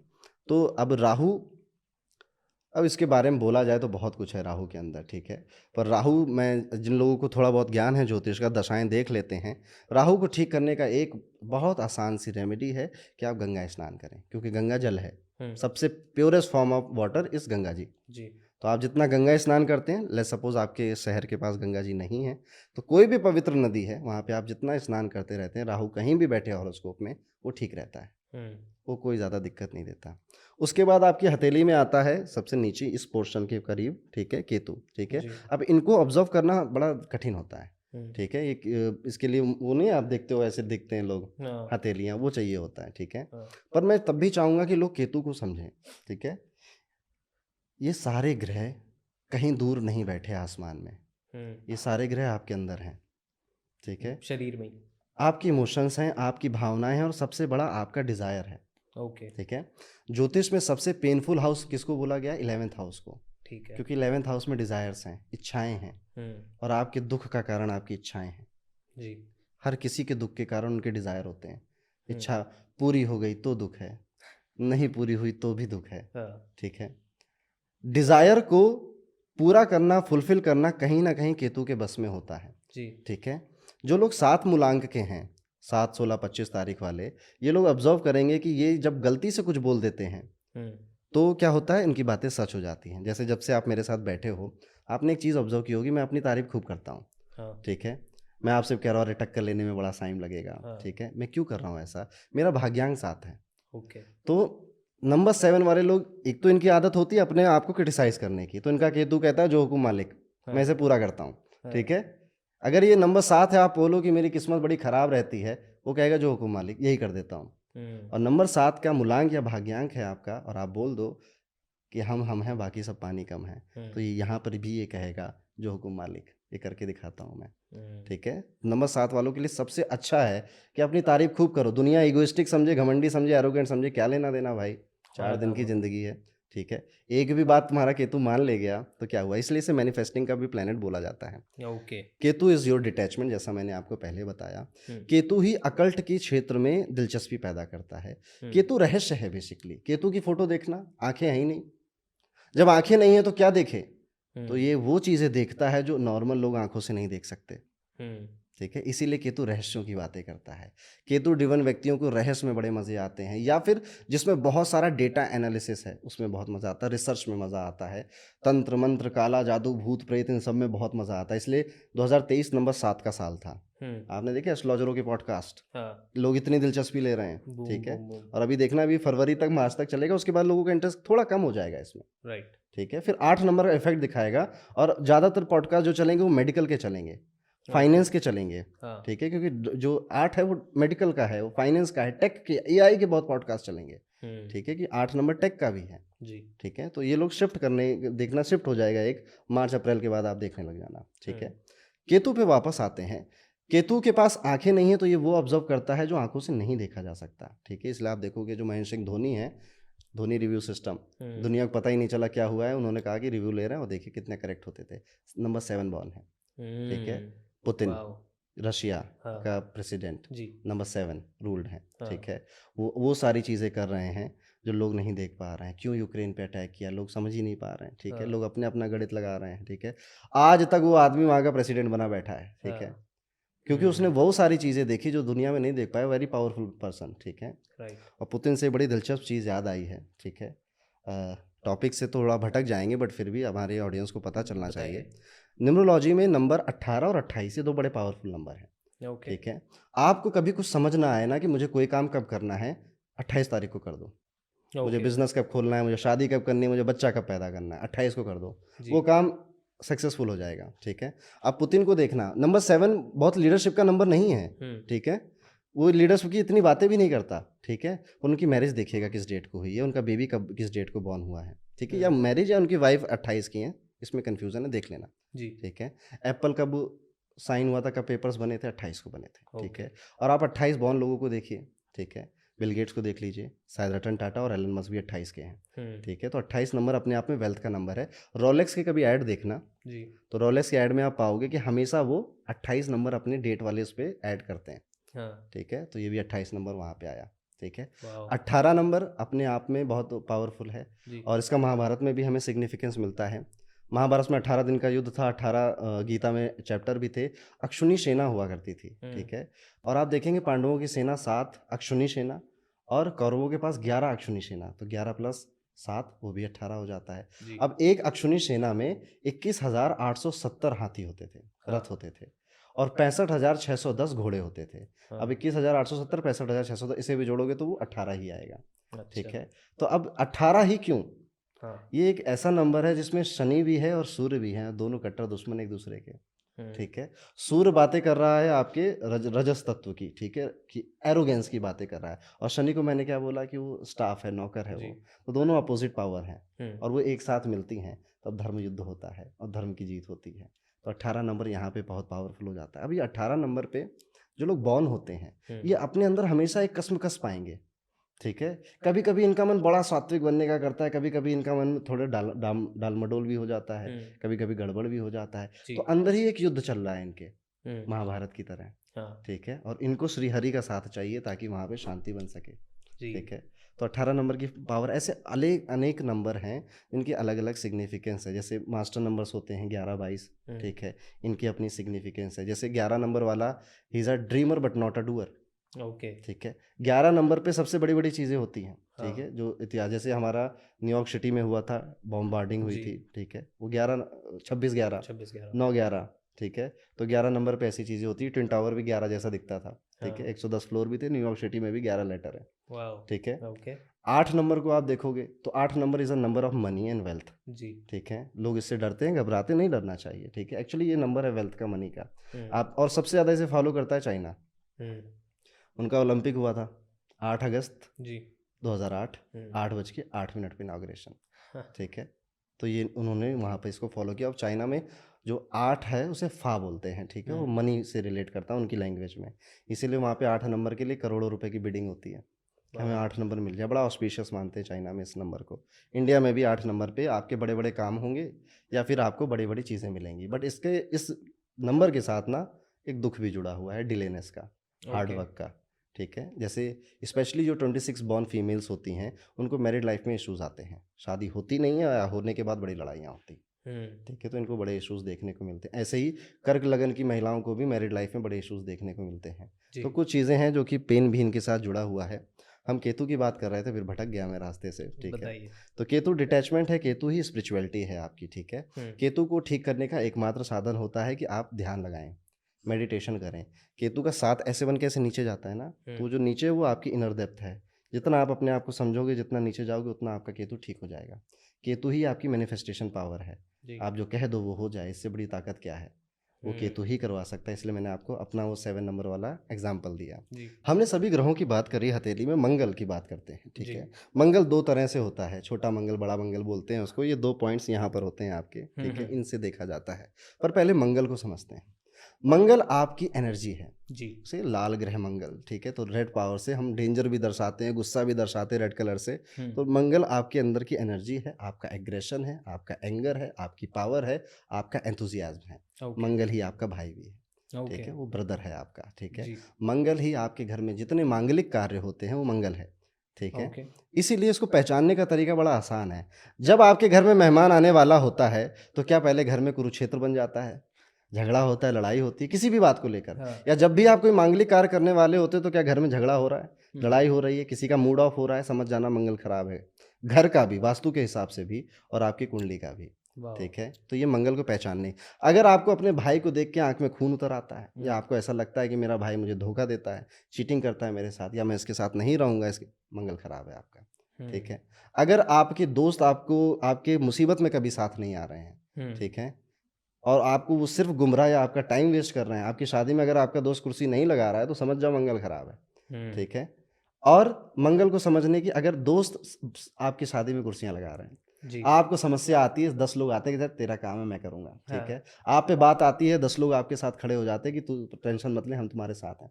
आपका भाई आपसे कंधे से कंधा मिला के चलता है, आपका मंगल स्ट्रांग है, ठीक है। मंगल को एक तरह से और देखा जाता है, अगर आपको अपने ही आसपास वाले लोगों को सक्सेसफुल होते हुए देखकर जलन होती है तो मंगल खराब है, और उनको देखकर खुशी महसूस होती है कि यार इसने मेहनत करी, आगे पहुंचा, तो आपका मंगल अच्छा है, ठीक है। जी तो मंगल मांगलिक बनाता है, आपने बड़ा अच्छा शब्द सुना होगा, मांगलिक मांगलिक मांगलिक, ठीक है। मांगलिक बड़ा दोष इतनी दुनिया है इसके पीछे पागल हो चुकी है, जी और मंगल को तो बस ये बना दिया कि उसकी एक ही नौकरी है कि वो लोगों की शादी तोड़वाएगा, ठीक मांगलिक है, दोष लगा रहा मांगलिक दोष लगाना। जी अब बड़ी समझने की बात है कि कुंडली में 12 हाउसेस होते हैं, 5 भाव में बैठेगा मंगल, तो आप मांगलिक बोल रहे हो सामने वाले को, यानी इस पूरे यूनिवर्स की 43% जनता मांगलिक है। जी तो आप कुछ स्पेशल थोड़े हो, जब 43% लोगों के पास वही चीज़ है जो आपके पास है, तो हाँ बहुत स्पेशल थोड़े हो गए। जी बस दिक्कत ये है कि यहाँ पर मंगल मांगलिक का अर्थ है कि आपके पास हमेशा एक एनर्जी ज़्यादा रहेगी अपने लाइफ पार्टनर या स्पाउस को लेकर, एक सोच बड़ी अलग रहेगी अपने स्पाउस को लेकर, ओके वो डिफरेंस बहुत रहेगा। मांगलिक लोग सेक्सुअली बहुत अच्छे होते हैं बेड पे, ठीक है। अब उनकी ऐसी ही इच्छाएं अपने पार्टनर को लेकर भी है। ओके अब अगर वो दूसरा मांगलिक नहीं मिला तो देयर इज अ पॉसिबिलिटी कि मिसमैनेजमेंट हो जाएगा, डिजायर फुलफिल नहीं होंगे, मेक ठीक है। सेंस इसीलिए कहा जाता है मांगलिक की शादी दूसरे मांगलिक से करो। और दुनिया भर की चीजें होती है जिसमें मांगलिक दोष कट जाता है, जी जैसे मंगल गुरु की राशि में शनि की राशि में बैठ जाए या गुरु या शनि से दृष्ट हो जाए तो मांगलिक दोष कट जाता है। वो कुंडली दिखाओ, आप पता चल जाएगा आपको। इसलिए इसको बहुत ऐसे हवा मत बनाएं, ठीक जी है। इसकी पार को समझें। और मैं तो अक्सर कहता हूँ बधाई हो, आप मांगलिक हैं, ठीक अरे है। वाह मांगलिक लोग बहुत ज़्यादा एम्बिशियस होते हैं लाइफ में, उन्हें 25 की उम्र में BMW चाहिए, 55 का इंतज़ार नहीं करना, ठीक है। मांगलिक व्यक्ति के अंदर फायर एलिमेंट बहुत ज़्यादा होता है, जी मांगलिक व्यक्ति अपनी फिटनेस पे बहुत ध्यान देता है, तो हम्म बधाई हो आप मांगलिक हैं, ठीक है। आइए अब यहाँ पर आपको ये समझना पड़ेगा मांगलिक लोग फंसते कहाँ पर हैं। हम्म आप मांगलिक हो तो आपके डिज़ायर और एम्बिशन बहुत ज़्यादा है, जी तो आपको लगेगा आपको बड़ी चीज़ मिल जाए, आप CEO बन जाओ किसी कंपनी, फिर भी लगेगा यार थोड़ा और मिल जाता, हाँ ठीक है। पूरी पृथ्वी दे देंगे फिर भी कहोगे चांद मिल जाता, मज़ा तो तभी है, ठीक जी है। तो मांगलिक लोगों के एम्बिशंस इतने बड़े होते हैं कि कभी फुलफिल नहीं होते, इसलिए डिससेटिस्फेक्शन मन में बना रहता है, ठीक है। तो ये मांगलिक है। दूसरी, मांगलिक लोग थोड़े गुस्से वाले तो होते ही ऑफकोर्स, लेकिन अगर आप मांगलिक हैं या आपका मंगल स्ट्रांग है हॉरोस्कोप में, या आप 9 मूलांक या 9 भाग्यांक वाले हैं जी और आप आलसी हैं, तो इससे बड़ा खतरा आपके लिए कुछ नहीं है। अगर आपका 9 मूलांक है, 9 भाग्यांक है, या आप मांगलिक है, या मंगल आपकी कुंडली में प्रोमिनेंट है, जी तो आपको फिटनेस पे ध्यान देना ही पड़ेगा। हम्म आपको अपनी एनर्जी को चैनलाइज करना पड़ेगा, अदरवाइज आप बहुत ज़्यादा एरोगेंट बन के फ्रस्ट्रेट होकर लड़ाई करोगे, फ्रस्ट्रेशन जाएगी नहीं अंदर से, करेक्ट ठीक है। तो यहाँ पे मंगल की एनर्जी को बैलेंस कर लो, मंगल ठीक हो जाता है, ठीक है। भाइयों के साथ रिश्ता कर लो, मंगल ठीक हो जाता है। मंगल ही रॉ लैंड है। जिन लोगों के पास रॉ लैंड बहुत होती है ना, जिसपे कोई कंस्ट्रक्शन नहीं हुआ है, 2-3 है, तो समझ जाइएगा मंगल अच्छा है। और कंस्ट्रक्टेड हाउस शनि होता है, तो कई लोगों को क्या होता है, कंस्ट्रक्टेड हाउस लेना ज़्यादा सुटेबल होता है। जिनका मंगल खराब है तो ज़मीन लेने जाते हैं, फंस जाती है ज़मीन, जी लेकिन कंस्ट्रक्टेड फ्लैट, कंस्ट्रक्टेड बना बनाए घर लेते हैं तो ईजिली ले लेते हैं। तो ये भी अब कुंडली में सब्जेक्टिव है, लोगों के लिए देखना पड़ेगा। तो ये मंगल की डेफिनेशन है आपके। और यहाँ पर मंगल की रेखा भी होती है जो कि दर्शाती है आपका मंगल कितना स्ट्रांग है। ज़रूरी नहीं है अभी हो सभी के हाथों में, पर फ्यूचर में आ जाएगी। जी ओके, परफेक्ट। तो इस तरह से हम 9 ग्रहों को अपने हथेली में समझते हैं। हम्म, इसके बाद आती है सबसे बड़ी ज़िंदगी की दुविधा, आपकी शादी, आपकी हाँ। मैरिज। आपकी मैरिज लाइन्स यहाँ पर होती हैं। ये ओके। हो सकती हैं दोनों हाथों में हों, हाँ। पर आपको अपना जो कार्मिक हैंड है, वो देखना चाहिए जिससे आप बहुत ज़्यादा कर्म करते हो। हम्म, आम तौर पे कह दिया जाता है लड़के दायाँ देखें, लड़कियाँ बायाँ देखें। जी। अब यहाँ पर सबसे प्यारा होता है एक लाइन अगर आपकी है, हम्म, एक शादी होगी, मस्त चलेगी, मौज आएगी, ठीक जी। है।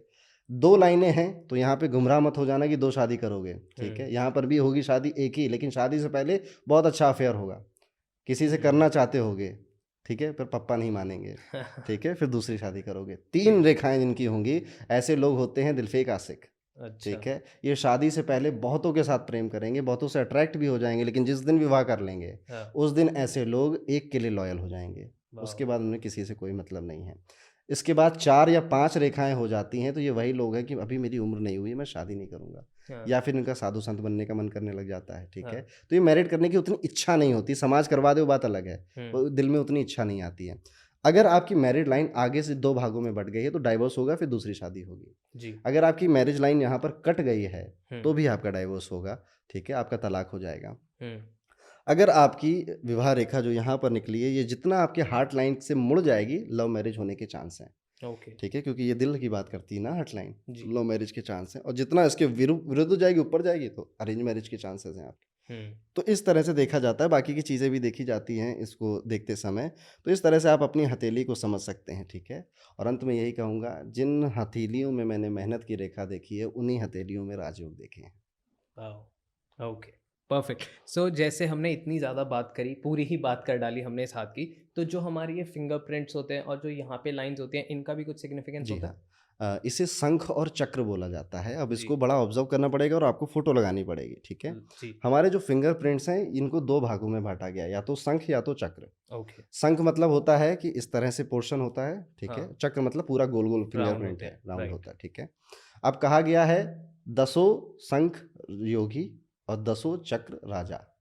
ओके। जिसके 10 उँगलियों में चक्र हैं, वो राजा है। और ओके। जिसके 10 उँगलियों में शंख हैं, वो योगी है। योगी है मतलब वैराग्य जीवन जीने वाला, जी। सब कुछ छोड़ देने वाला, स्पिरिचुअलिटी को बहुत ज़्यादा इंपॉर्टेंस देने वाला। हाँ। जिसको एक चक्र भी होता है, वो भी बोला गया है कि ये राजा आदमी है, ठीक ओके। है। इसके बाद इनके बड़े परमुटेशन और कॉम्बिनेशंस बन जाएँगे, तो वीडियो कुछ और ही बन जाएगा फिर, हाँ, ठीक है। बहुत तो डीप इस तरह से एनालिसिस है। देखना चाहिए आपको। उसके बाद उँगलियों को देखा जाता है, जी। ठीक है। आपकी उँगली में सबसे ज़्यादा, आप अगर अपनी उँगली देख रहे हैं, तो ध्यान दीजिए, ठीक है, कि क्या आपकी जो इंडेक्स फिंगर है, वो आपकी रिंग फिंगर की तरफ झुकी हुई है, ठीक हम्म, है। अगर आपकी इंडेक्स फिंगर रिंग फिंगर की तरफ झुकी होती, तो आपका डोमिनेटिंग नेचर है, ओके। आप डोमिनेट करोगे सामने वाले को, ठीक जी। है। अगर आपकी, वैसे बड़े मुश्किल मिलेगा, अगर आपकी लिटिल फिंगर हम्म, आपके रिंग फिंगर के ऊपर निकल जाती है, हम्म, ठीक है, तो ऐसे व्यक्तियों को देखा गया है कि ये अपनी बात से पलट जाते हैं, ठीक है। सिचुएशंस के अकॉर्डिंग ऐसा इनके साथ होता रहता है। और अगर ये छोटी वाली जो फिंगर है, वो इस खाने से ऊपर चली जाती है, तो बुद्धिमान भी मिलेंगे आपको, और इसीलिए पलट रहे हैं, ठीक है, क्योंकि अपना फ़ायदा है, समझ गए। ठीक है। हाँ। तो इस तरह से है ये नीचे। हाँ। बाकी आपका थंब देखा जाता है, जी। ठीक है। थंब में यहाँ पर अगर एक यव का एक आँख जैसा आई शेप हो जाता है, जी। ऐसे व्यक्ति दूसरों की बहुत मदद करते हैं, ठीक है। मतलब हम्म, इनके पास पैसा नहीं होगा ना, तो ये अपनी एडवाइस से आपकी हेल्प करेंगे, पर करेंगे ज़रूर। इसे यव का चिन्ह बोला जाता है, और इसे बोला जाता है कि पिछले टाइम में आप कोई बहुत अच्छे सत्संगी थे या ब्राह्मण थे, बहुत लोगों की मदद करी थी, तब आपका ये यव का चिन्ह बनता है। अब ये आँख जैसा होना चाहिए। कई लोग कहते हैं कि सबके हाथ में होता है, हाँ। ऐसे तो माइंड लाइन भी सबके हाथ में होनी चाहिए थी, मेरे हाथ में नहीं है। हाँ। तो ये सबके हाथों में नहीं होता, ये बहुत हेल्पफुल नेचर के होते हैं, हेल्पिंग नेचर के, फिलैंथ्रोपिस्ट नेचर होता है जिनका इनका, पास्ट कर्म भी आ गया ठीक उनके है। साथ। जिनका पास कर्म अच्छा होता है, तो यहाँ पे यव का साइन बनता है। जी। यहाँ पर अगर आपका ट्रायंगल बन जाए, त्रिशूल बन जाए, ठीक जी। है, इस लाइन पे, ठीक है, तो आप एक बार ज़रूर पागल खाना जाओगे। यानी कि इतना मेंटली डिस्टर्ब हो जाओगे लाइफ में कि आपको मेडिसिन्स लेनी पड़ेंगी। अगर यहाँ पे इस जगह आपका त्रिशूल बनता है, जी। यहाँ की रेखाओं में त्रिशूल बन जाता है, ऐसे अनगिनत आपको पामिस्ट्री में मिल जाएंगे कॉम्बिनेशंस, ठीक है।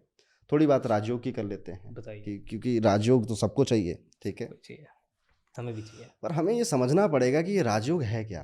हम्म, राजयोग इमेजिन करते या शब्द सुनते ही अगर आपके मन में ऐसी इमेज बनती है कि आप बैठे हो, 2 लड़कियां आके आपको जामुन खिला रही हैं, तो आप गलत हो, ये राजयोग नहीं है, जी। ठीक है। राजयोग बहुत सेक्रीफाइसिंग चीज़ है। राजा बनना आसान बात नहीं है, राजा बनना बहुत कठिन बात है, जी। राजा बनने के लिए बहुत कुछ छोड़ना पड़ता है, बहुत कुछ करना भी पड़ता है। ठीक है, एक राजा का जीवन आसान नहीं होता। तो राजयोग सुनकर ये मत सोचिएगा धन दौलत वैभव सब कुछ मिल जाएगा।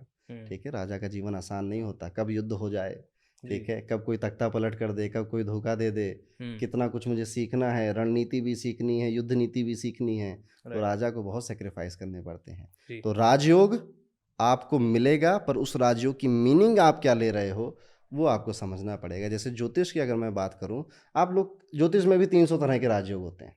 ठीक है, अच्छा। गज केसरी योग, वेशी योग, हाँ। नीच भंग राजयोग, तमाम तरह के हैं। जी। पर लोग आपको कहते हुए मिल जाएंगे कि मेरे में तो बड़े राजयोग थे, कुछ हुआ नहीं जिंदगी में। तो राजयोग फलित क्यों नहीं हो रहे? राजयोग फलित नहीं होगा, पॉइंट नंबर 1, अगर जो प्लेनेट वो राजयोग बना रहा है उसकी कभी दशा ही नहीं आई आपके जीवन में। ठीक है, अच्छा। मान लीजिए आपका जुपिटर की वजह से राजयोग था, वो आ रहा है जब आप 80 साल के हो जाओगे तब क्या करोगे उस राजयोग का? क्या पता तब तक जिंदा बचो या ना बचो। ठीक है, या फिर आपके 3 साल के थे, पैदा होते 3 साल तक खूब राजयोग था, जी। क्या फायदा उसका? जैसे लोग शनि की 7.5 से बहुत डरते हैं। ठीक है, अब मैं अगर एक जेन्युइन क्वेश्चन आपसे पूछूं कि एक 2 साल का बच्चा है और एक 26 साल का लड़का है, जी। शनि की 7.5 दोनों की बहुत बुरी है, आपको किसके लिए ज़्यादा दुख होगा? जो बड़ा है उसके लिए ज़्यादा होएगा। क्यों? उसे शादी करनी है, उसे करियर बनाना है, उसे सब कुछ करना है, और 7.5 साल उसके शनि के बुरे जा सकते हैं, पॉसिबिलिटी। जी। तो आपकी कुंडली क्या असर कर रही है, क्या नहीं कर रही है, वो बहुत बात की बात है। आपको दशाएं मिली हैं वैसी, क्या आपकी लाइफ में सही टाइम पे वो दशा आ रही है? 7.5 में बहुत पैसा मिलेगा, ऐसा भी बहुत लोगों के साथ होता है, पर कब मिलेगा? 110वें साल में मिलेगा। क्या मतलब इसका? राजयोग एक्टिवेट होगा 92 ईयर्स में, क्या मतलब इसका? राइट। ठीक है, और दूसरी चीज़, तो पहला क्या पता आपके राजयोग एक्टिवेट करने की दशा ही ना आए, महादशा ही ना आए आपके पूरे लाइफ में, तो आपको राजयोग का फल नहीं मिलेगा। दूसरा, अगर आपका राजयोग किसी पर्टिकुलर हाउस में बन रहा है, क्या आप उस हाउस का काम कर रहे हो? जैसे 6th हाउस में बन रहा है, ठीक है, तो क्या आप जॉब में हो या बिजनेस कर रहे थे? ओके। 7th में बनना है तो बिजनेस कर रहे थे या जॉब कर रहे थे?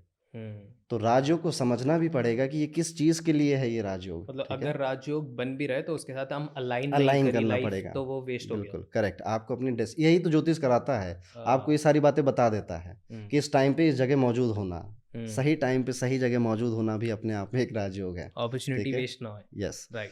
अब हथेली में अगर आपको राजयोग देखना है तो 2-4 कॉमन से राजयोग मैं आपको बता दे रहा हूँ। सबसे पहले तो यहाँ पे ट्राइंगल बनता है, ठीक है, आप वो इमेज लगा देना, उसे बोलते हैं धन की कोठरी। ओके। ऐसे व्यक्तियों का राजयोग शुरुआती सालों में नहीं आएगा, लेटर ईयर्स में आएगा।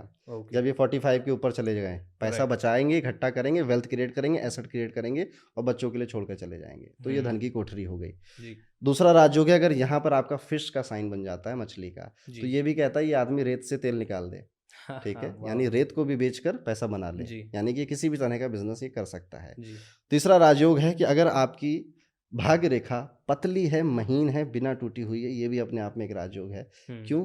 क्योंकि आपके भाग्य आपका साथ है, तो ये भी एक राजयोग है। और यहाँ पर जैसे ये लाइफ लाइन है, इसके जस्ट पीछे से मंगल की रेखा निकलती है। सबके हाथों में नहीं होती, जिनके हाथों में वो मंगल की रेखा है, तो भैया सिर्फ रियल एस्टेट का काम करो, प्रॉपर्टी का काम करो, वहीं पे पैसा छुपा है तुम्हारा, तो वहाँ से आपका राजयोग एक्टिवेट हो जाएगा।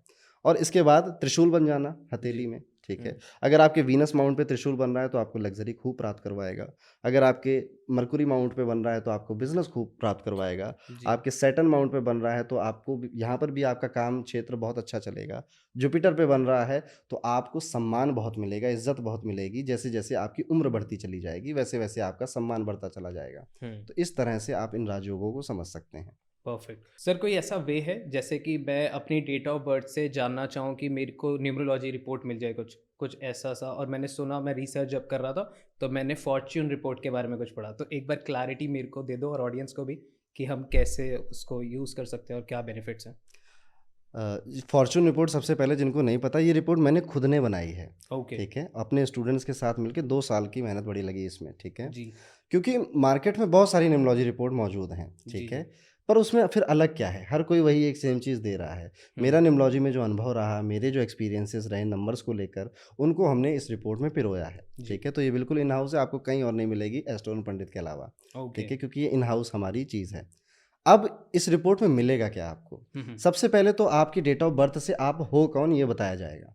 आपका मूलांक, आपके भाग्यांक का डिस्क्रिप्शन मिलेगा। ये दोनों साथ में कैसा रिजल्ट डालना है उसका भी डिस्क्रिप्शन आपको इस रिपोर्ट में मिलेगा। देन हम नंबर कुंडली बनाकर देते हैं जी। जिसमें आपकी नंबर कुंडली ये बताती है आपके लिए डायरेक्शंस कौन सी लकी हैं, आपके मिसिंग नंबर्स क्या बता रहे हैं, और जो नंबर मौजूद हैं वो आपके बारे में क्या बता रहे हैं। कई बार हमारे डेट ऑफ बर्थ में कई नंबर रिपीट हो जाते हैं, जी। ठीक है। जैसे आप 1999 में हो तो 9 3 बार आ रहा है, इसका क्या अर्थ है, ठीक है। एक बार 9 का मतलब तो समझ में आता है, 3 का क्या अर्थ है, 4 का क्या अर्थ है, 5 का क्या अर्थ है, तो ये भी इस रिपोर्ट में समझाया जाता है। और इस रिपोर्ट में हमने आपके नाम पर भी काम किया है, तो आपका नाम आप पे क्या असर डाल रहा है, आपके नाम में क्या कोई करेक्शन रिक्वायर्ड है या नहीं, ये भी हम बताते हैं।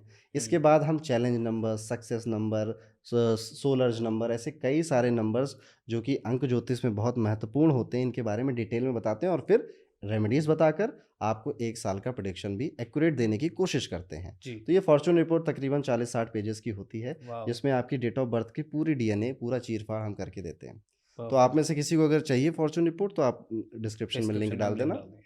Perfect sir. तो सबसे पहला तो मैं ही चेक करने वाला हूँ। तो बिल्कुल, जैसे ही बिल्कुल। हमारे को आपकी हम टीम आपको आपकी भेजती है। फॉर्चून रिपोर्ट फ्री में बनाकर देंगे, ठीक है, okay. As a gift. Thank you so much sir. Okay sir, thank you. Thank you. Sir एक सवाल मेरे दिमाग में आ रहा है जो मैंने किसी से नहीं पूछा आज तक, और मेरे को पता नहीं, मैंने किसी और पॉडकास्ट में सुना भी नहीं है, तो I am very curious about this. Suppose मैं मेरे एक सपोज 50 साल की उम्र में मेरा बहुत कुछ अच्छा लिखा हुआ है मेरी कुंडली के अनुसार, और 30 तक ही मेरी बॉडी ने आत्मा त्याग दी, मेरी आत्मा ने बॉडी त्याग दी, तो जो मेरे वो योग बन रहे हैं वो वेस्ट हो गए या क्या हो गया उसका? हाँ, वो वेस्ट हो गए। उनका ठीक कुछ है। मतलब नहीं रहा। वो कभी मिलना ही नहीं था एक्चुअली आपको। अच्छा। हमारी कुंडली 100 प्रॉमिसेस करती है पर लाइफ में 20-25 पूरे होते हैं, अच्छा। ठीक है। तो एक कुंडली आप देख रहे हो उसमें इसमें 100 प्रॉमिसेस लिखे हुए हैं, पर वो प्रॉमिसेस होंगे कब, हाँ। वो टाइम डिसाइड करती है आपकी दशाएं। ओके, तो इसी ठीक है। से हम एक इम्पॉर्टेंट टॉपिक पे आते हैं। जैसे हमारी अब यहाँ पे तो हम एक नॉर्मल जो व्यक्ति जा रहा है एस्ट्रोलॉजर के पास, वहाँ पे मिसलीड भी होगा। जैसे मैं गया और उन्होंने बोला कि मैं 100% श्योर हूँ कि आपकी इसमें राजयोग लिखा है, जो कि होता भी है, और पर वो मैं भोग पाऊंगा नहीं भोग पाऊंगा, अब ये कैसे पता लगेगा? आप उनसे पूछिए कि ये राजयोग किस प्लेनेट की वजह से बन रहा है, ठीक है। वो बोलेंगे शनि, जुपिटर, मंगल, कुछ भी। जी। बस आप अपनी कुंडली में पूछ लीजिए इसका टाइम कब स्टार्ट होने वाला है, ठीक है। उसकी वो पूछने की जरूरत नहीं है, आप खुद ही देख सकते हो, जी। ठीक है। आपके पास अगर कुंडली है तो आप खुद ही देख सकते हो और आप बता सकते हो फिर कि वो टाइम पीरियड आज आके जा चुका है या आने वाला है। देन उनसे पूछो ये किस हाउस में बन रहा है। जी। लेट्स सपोज ये बनता है आपके 12th हाउस में, तो आपको उस समय विदेश में होना चाहिए, या फिर उस समय विदेश का कोई काम इंपोर्ट एक्सपोर्ट करना चाहिए, हाँ। ठीक है, तब जाके आपका वो राज्य एक्टिवेट होगा। अदरवाइज दशा भी आ गई, आपको पता भी चल गया पर आप वो काम नहीं कर रहे हो, तो वो भी वेस्ट तो हो नहीं। गया। अब 4th हाउस में बन रहा है तो उस समय आपको प्रॉपर्टी में इन्वेस्ट करना चाहिए, जमीन जायदाद खरीदनी चाहिए। 3rd में बन रहा है तो अपने भाइयों के साथ कुछ स्टार्ट करना चाहिए, कुछ उनके साथ कोई वेंचर पे काम करना चाहिए। जी। तो इस तरह से आप वो काम भी करो उसी टाइम पे, और उस टाइम पे वो टाइम भी आपको पता हो कि वो कब आने वाला है, तो आपका राजयोग फलित हो जाएगा। नहीं तो कब आया कब गया कहते रह जाओगे, पता कुछ नहीं चलेगा। परफेक्ट। एक और ऐसी सवाल जो मैं किसी से नहीं पूछा, आपके साथ थोड़ी एनर्जी सिंक हुई है, कंफर्टेबल हुआ, तो मैं आपसे पूछ रहा हूँ कि ऐसा क्यों है कि मैं इतने सारे एस्ट्रोलॉजर्स के साथ काम कर चुका हूँ, इतने सारे एस्ट्रोलॉजर, न्यूमरोलॉजी, सबसे मिला, बट मैंने एक चीज़ नोटिस करी कि जब भी मैं किसी के साथ बैठता हूँ तो आपकी इंडस्ट्री में, ये वाली इंडस्ट्री में कोलैबोरेशन नहीं है। लाइक सारे ये दिखाते हैं कि जो हम बता रहे हैं वही सत्य है और जो बाकी बोल रहे हैं वो सत्य नहीं है। मतलब हमेशा अपने आप को ऊंचा उठाया जाता है, ऐसा क्यों हो रहा है? ये है दुर्भाग्य है ज्योतिष की इस इंडस्ट्री का।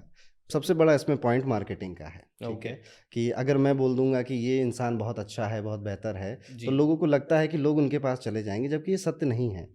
अगर कोई व्यक्ति आप किसी की तारीफ कर रहे हो तो वो कहीं ना कहीं लौट के वापस आता है, ठीक है। तो सबसे बड़ा पॉइंट तो इसमें ये है कि कोई नहीं चाहता कि ये बताना कि मुझसे भी बेहतर कोई है, या इवन लोग ये भी नहीं बताते कि उन्होंने सीखा कहाँ से है, जी। उन्होंने किसकी कोचिंग करी, उन्होंने कहाँ से सीखा, हाँ। ये भी नहीं बताना चाहते, क्योंकि उनके गुरु भी मार्केट में है हाँ। और वो भी मार्केट में है, ठीक है। तो वो नहीं चाहते कि किसी को पता चले, अदरवाइज लोग कहेंगे कि फिर मैं तुमसे क्यों आऊँ, आपके गुरु के पास चला जाता हूँ। तो ये मेन रीज़न है कि इस इंडस्ट्री में लोग इतना कोलैब करते नहीं हैं, जबकि करना चाहिए, मेरा मानना है कि करना चाहिए। दूसरा आपने कहा कि लोग अपने आप को बहुत बड़ा बताते हैं, जी। कि जो हूँ मैं हूँ। मैं कई आपने अभी कहा था कि लोग अपने आप को भगवान समझ रहे हैं, हाँ। ठीक है।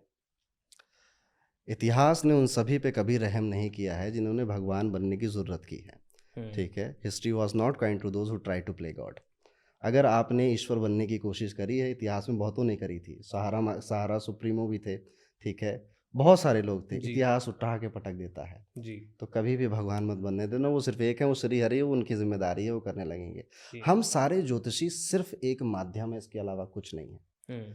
करते हो तुम कन्हैया, मेरा बस नाम हो रहा नाम है। हो रहा है। ठीक है, तो करता सब ऊपर वाला है, सब कन्हैया करते हैं, और हम और आप माध्यम बन जाते हैं। जी। आपको नहीं पता, मुझे नहीं पता, किसने देख लिया हो, क्या सोच लिया हो, कौन सी रेमेडी वो कर ले, उसका काम हो जाए। पर वो उसमें अरुण पंडित की कोई तारीफ नहीं है, जी। अडॉन टॉक्स की भी कोई तारीफ नहीं है, जी। करवाया कन्हैया नहीं है, हम लोग बस नाम कमा रहे हैं बीच में आगा के, बस हम लोग माध्यम बने। बीच के वो ब्रोकर हैं। हाँ। ठीक है, हर कार्य को करवाने के लिए ईश्वर किसी ना किसी एक माध्यम को बनाता है। इसलिए जब मैं ज्योतिष सिखाता हूँ अकल गुरुकुल में, जी। तो मैं सबसे पहली लाइन यही बोलता हूँ कि एस्ट्रोलॉजी को आपने चूज नहीं किया है, एस्ट्रोलॉजी ने आपको चूज किया है, तब आप यहाँ पे बैठे हो। वाह। और मैं उस कोर्स में ये भी कहता हूँ कि अभी 100-200 बच्चे हमारे बैच में हैं, जो देखना जब ये खत्म होगा बैच, तो कुछ चुनिंदा लोग ही बचेंगे जिनको सच में ज्योतिष ने चूज किया है, और वो सच में आगे जाकर लोगों की हेल्प करेंगे। एक ज्योतिषी के पास बहुत बड़ी पावर आ जाती है अगर जी। उसका नाम हो गया है। लोग पूछते हैं आप कहोगे तो ये शादी करूंगा, नहीं तो नहीं करूंगा। जी। आप कहोगे तो हम अपने बच्चे को विदेश भेजेंगे पढ़ने के लिए, नहीं तो नहीं भेजेंगे। जी। आप बता दो ये लड़की मेरे लिए अच्छी है या नहीं है। सोच रहे हैं कितनी बड़ी जिम्मेदारी है, उनके लाइफ के कितने बड़े बड़े फैसले आप ले रहे हो, जी। और उसमें अगर आपके मन में लालच आ गया, ठीक है, जी। तो नहीं, कहीं के नहीं बचोगे। इसी जीवन में भुगतना है। ठीक है, इसी जीवन में सब भुगतना है। जैसे इस इंडस्ट्री, ये बड़ा तिरस्कृत सब्जेक्ट है, राइट। इसको बहुत तिरस्कार भी मिलता है। जी। उसमें गलती ज्योतिष की कभी नहीं थी, ज्योतिषियों की थी।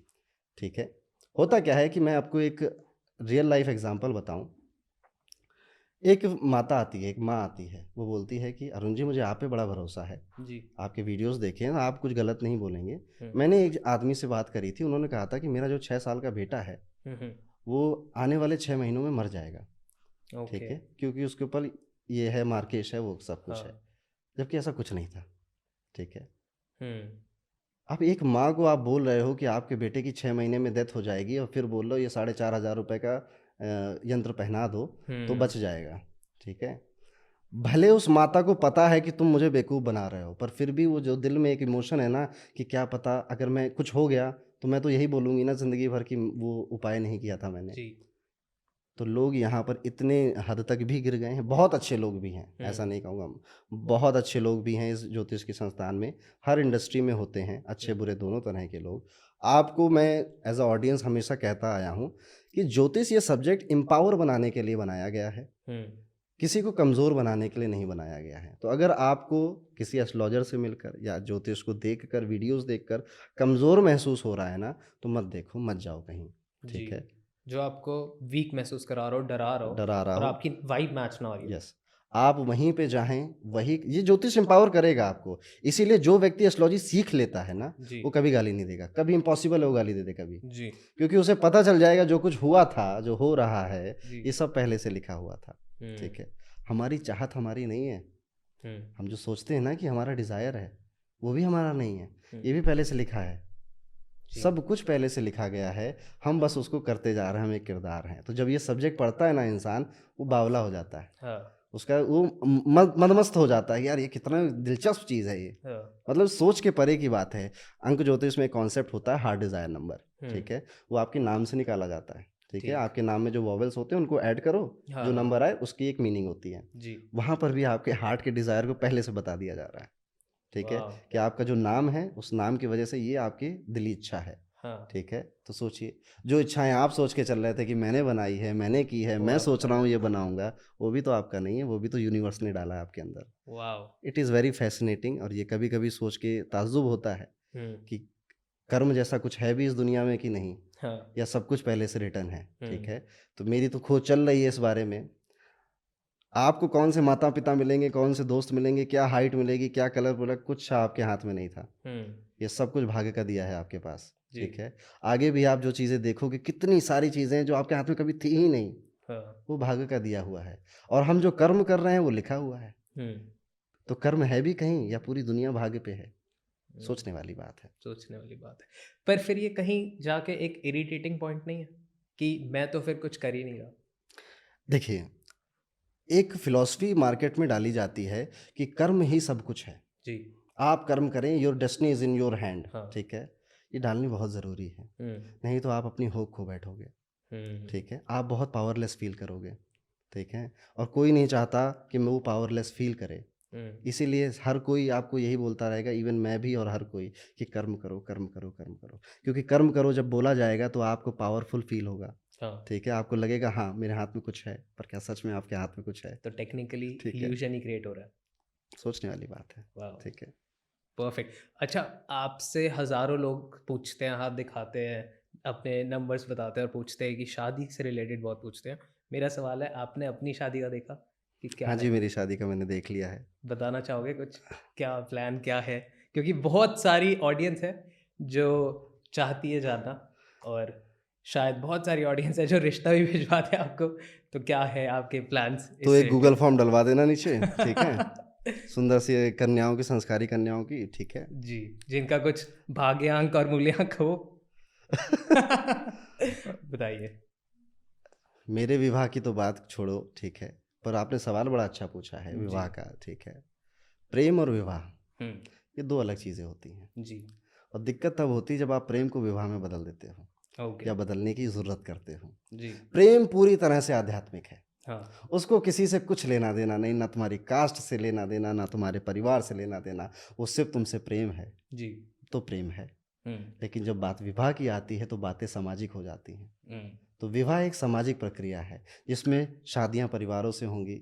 अब आपकी कास्ट भी देखी जाएगी, आपकी नौकरी भी देखी जाएगी, आपका सुबह उठना, खाना बना पाना, ना बना पाना, सब कुछ देखा जाएगा। जी, तो प्रेम एक बिल्कुल अलग चीज़ है जो कि बहुत शुद्ध है, बहुत पवित्र है, बिल्कुल आध्यात्मिक चीज़ है। जी, वो कुछ नहीं देखता प्रेम के अलावा, और वहीं पर एक विवाह है जो कि सब कुछ देखता है प्रेम के अलावा। जी, तो ज़्यादातर क्लैशेस तब होते हैं जब लोग प्रेम करते हैं, बहुत प्रेम करते हैं और उसे विवाह में कन्वर्ट करने जाते हैं, तभी पप्पा नहीं मानते। हाँ, ठीक है, और वहाँ पे जाके चीज़ें छोड़ देती हैं। और मैं बड़े उसमें कहता हूँ, गर्व से कहता हूँ कि पापा सिर्फ कायरों के नहीं मानते। ठीक है, हुँ, जिसने सच में आपसे प्रेम किया है, जिसने सब सच में आपको अपनाया है, वो लड़ जाएगा आपके लिए। जी, ठीक है, फिर तो सब बहाने हैं जी, कि नहीं नहीं हमारी कास्ट नहीं मिली, पापा ने पापा हार्ट के मरीज हैं, वो बड़े बीमार हैं, हाँ, उनका हम दिल नहीं दुखा सकते।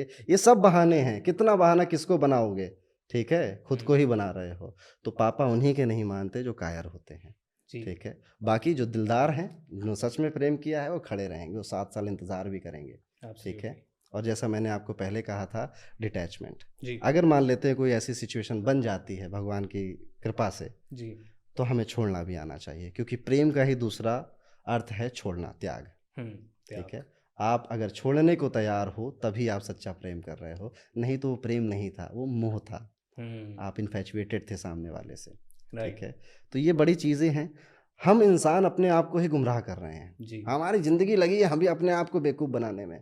ठीक है, हम जो सोच रहे हैं कि ये सही फैसला है, ये कर लेते हैं, ठीक है, नहीं, आप अपने आप को बेवकूफ़ बना रहे हैं। ठीक जी, है, कोई भी ऐसा काम ना करें, और किसी की भी बहन-बेटी के साथ कभी आपको इसलिए नहीं खेलना चाहिए कि बाद में पापा तो नहीं मानेंगे, बहाना तो तैयार है। हाँ, ठीक है, हाँ, और अभी मैं मौज कर लेता हूँ। और हुँ, किसी बहन को भी किसी के भाई-बेटे के साथ नहीं नहीं ऐसा करना, करना चाहिए। जी, ठीक है, दिल बड़ी मासूम सी चीज़ है वरुण जी, बड़ी मासूम चीज़ है। ये एक बार टूट जाता है, दोबारा नहीं बन पाता। ठीक है, इसलिए जी, इंसान को अपना पहला प्यार याद रहता है। हाँ। ठीक है। बड़ा ही खूबसूरती के साथ आपने मेरे सवाल को टाला है। सवाल कुछ और था वैसे मेरा। तो ओके, फिर कभी हम ऑफ कैमरा बात कर लेंगे। बिल्कुल, ऑफ कैमरा बात करेंगे। Perfect sir, thank you so much. मैं इस पॉडकास्ट में ज़्यादा कुछ सवाल नहीं पूछ पाया क्योंकि मेरे को लगा ही नहीं कि मैं कुछ पूछूं, क्योंकि जब मैं कुछ दिमाग में यहाँ तक आया और यहाँ तक आने से पहले ही आपने वो चीज़ क्लियर कर दी। तो बहुत स्मूथ पॉडकास्ट बना, बहुत प्यारा पॉडकास्ट बना, मेरे लिए one of the best podcast बना, क्योंकि एक बिल्कुल नया टॉपिक था, एक बिल्कुल फ्रेश टॉपिक था जो मैं आप ही के साथ करना चाहता था, क्योंकि मैंने बहुत सारी यूट्यूब पे वीडियोस देखी और जब मैंने सोचा कि किसके साथ ये टॉपिक किया जाए तो कम्युनिटी ने भी सिर्फ आप ही का नाम लिया। तो मैंने कहा जब कुदरत ही ये चाहती है तो फिर वाई नॉट, और मैं आज यहाँ तक हूँ, शुक्रगुजार हूँ। Thank you so much sir for doing this. आखिरी सवाल मेरा ये रहता है, कोई हक से नहीं पूछ पा रहा क्योंकि मैंने इतने सवाल नहीं पूछे, बट फिर भी हम पूछते हैं, कैसा रहा आपका डॉन टॉक्स का experience? How was I as a host? जब भी पॉडकास्ट मैंने बहुत पॉडकास्ट दिए हैं, एज अ होस्ट आप सुनते हो, आप बहुत अच्छे लिसनर हो। जी और मुझे एक एज अ होस्ट में सबसे अच्छी क्वालिटी ये लगती है कि भले आपको ज्योतिष बहुत नहीं पता, जी लोग कमेंट करके भी कहेंगे कि पढ़ लो सीख लो, जी बस ज़रूरी नहीं एक होस्ट को वो सब्जेक्ट पता हो, पर बस ज़रूरी है कि वो शांत रहे, लिसन करे, समझे उसको, और सामने वाले को ऐसा ना लगने दे कि भैया तुम कुछ भी बोले जा रहे हो। ठीक है, हाँ तो आपने वो फ्लो बना के रखा, मुझे बड़ा कंफर्टेबल फील हुआ आपके साथ। और सबसे अच्छी क्वालिटी कि आप सुनते हैं, जी बड़ी बड़ी बात है सुनना। हाँ लोगों ने सुनना छोड़ दिया है। जी thank you so much sir, Thank मेरे you को so भी much. बहुत मज़ा आया, ऑडियंस को भी बहुत कुछ नया जानने को मिला होगा। So thanks for doing this. Radhe Radhe. Radhe Radhe sir.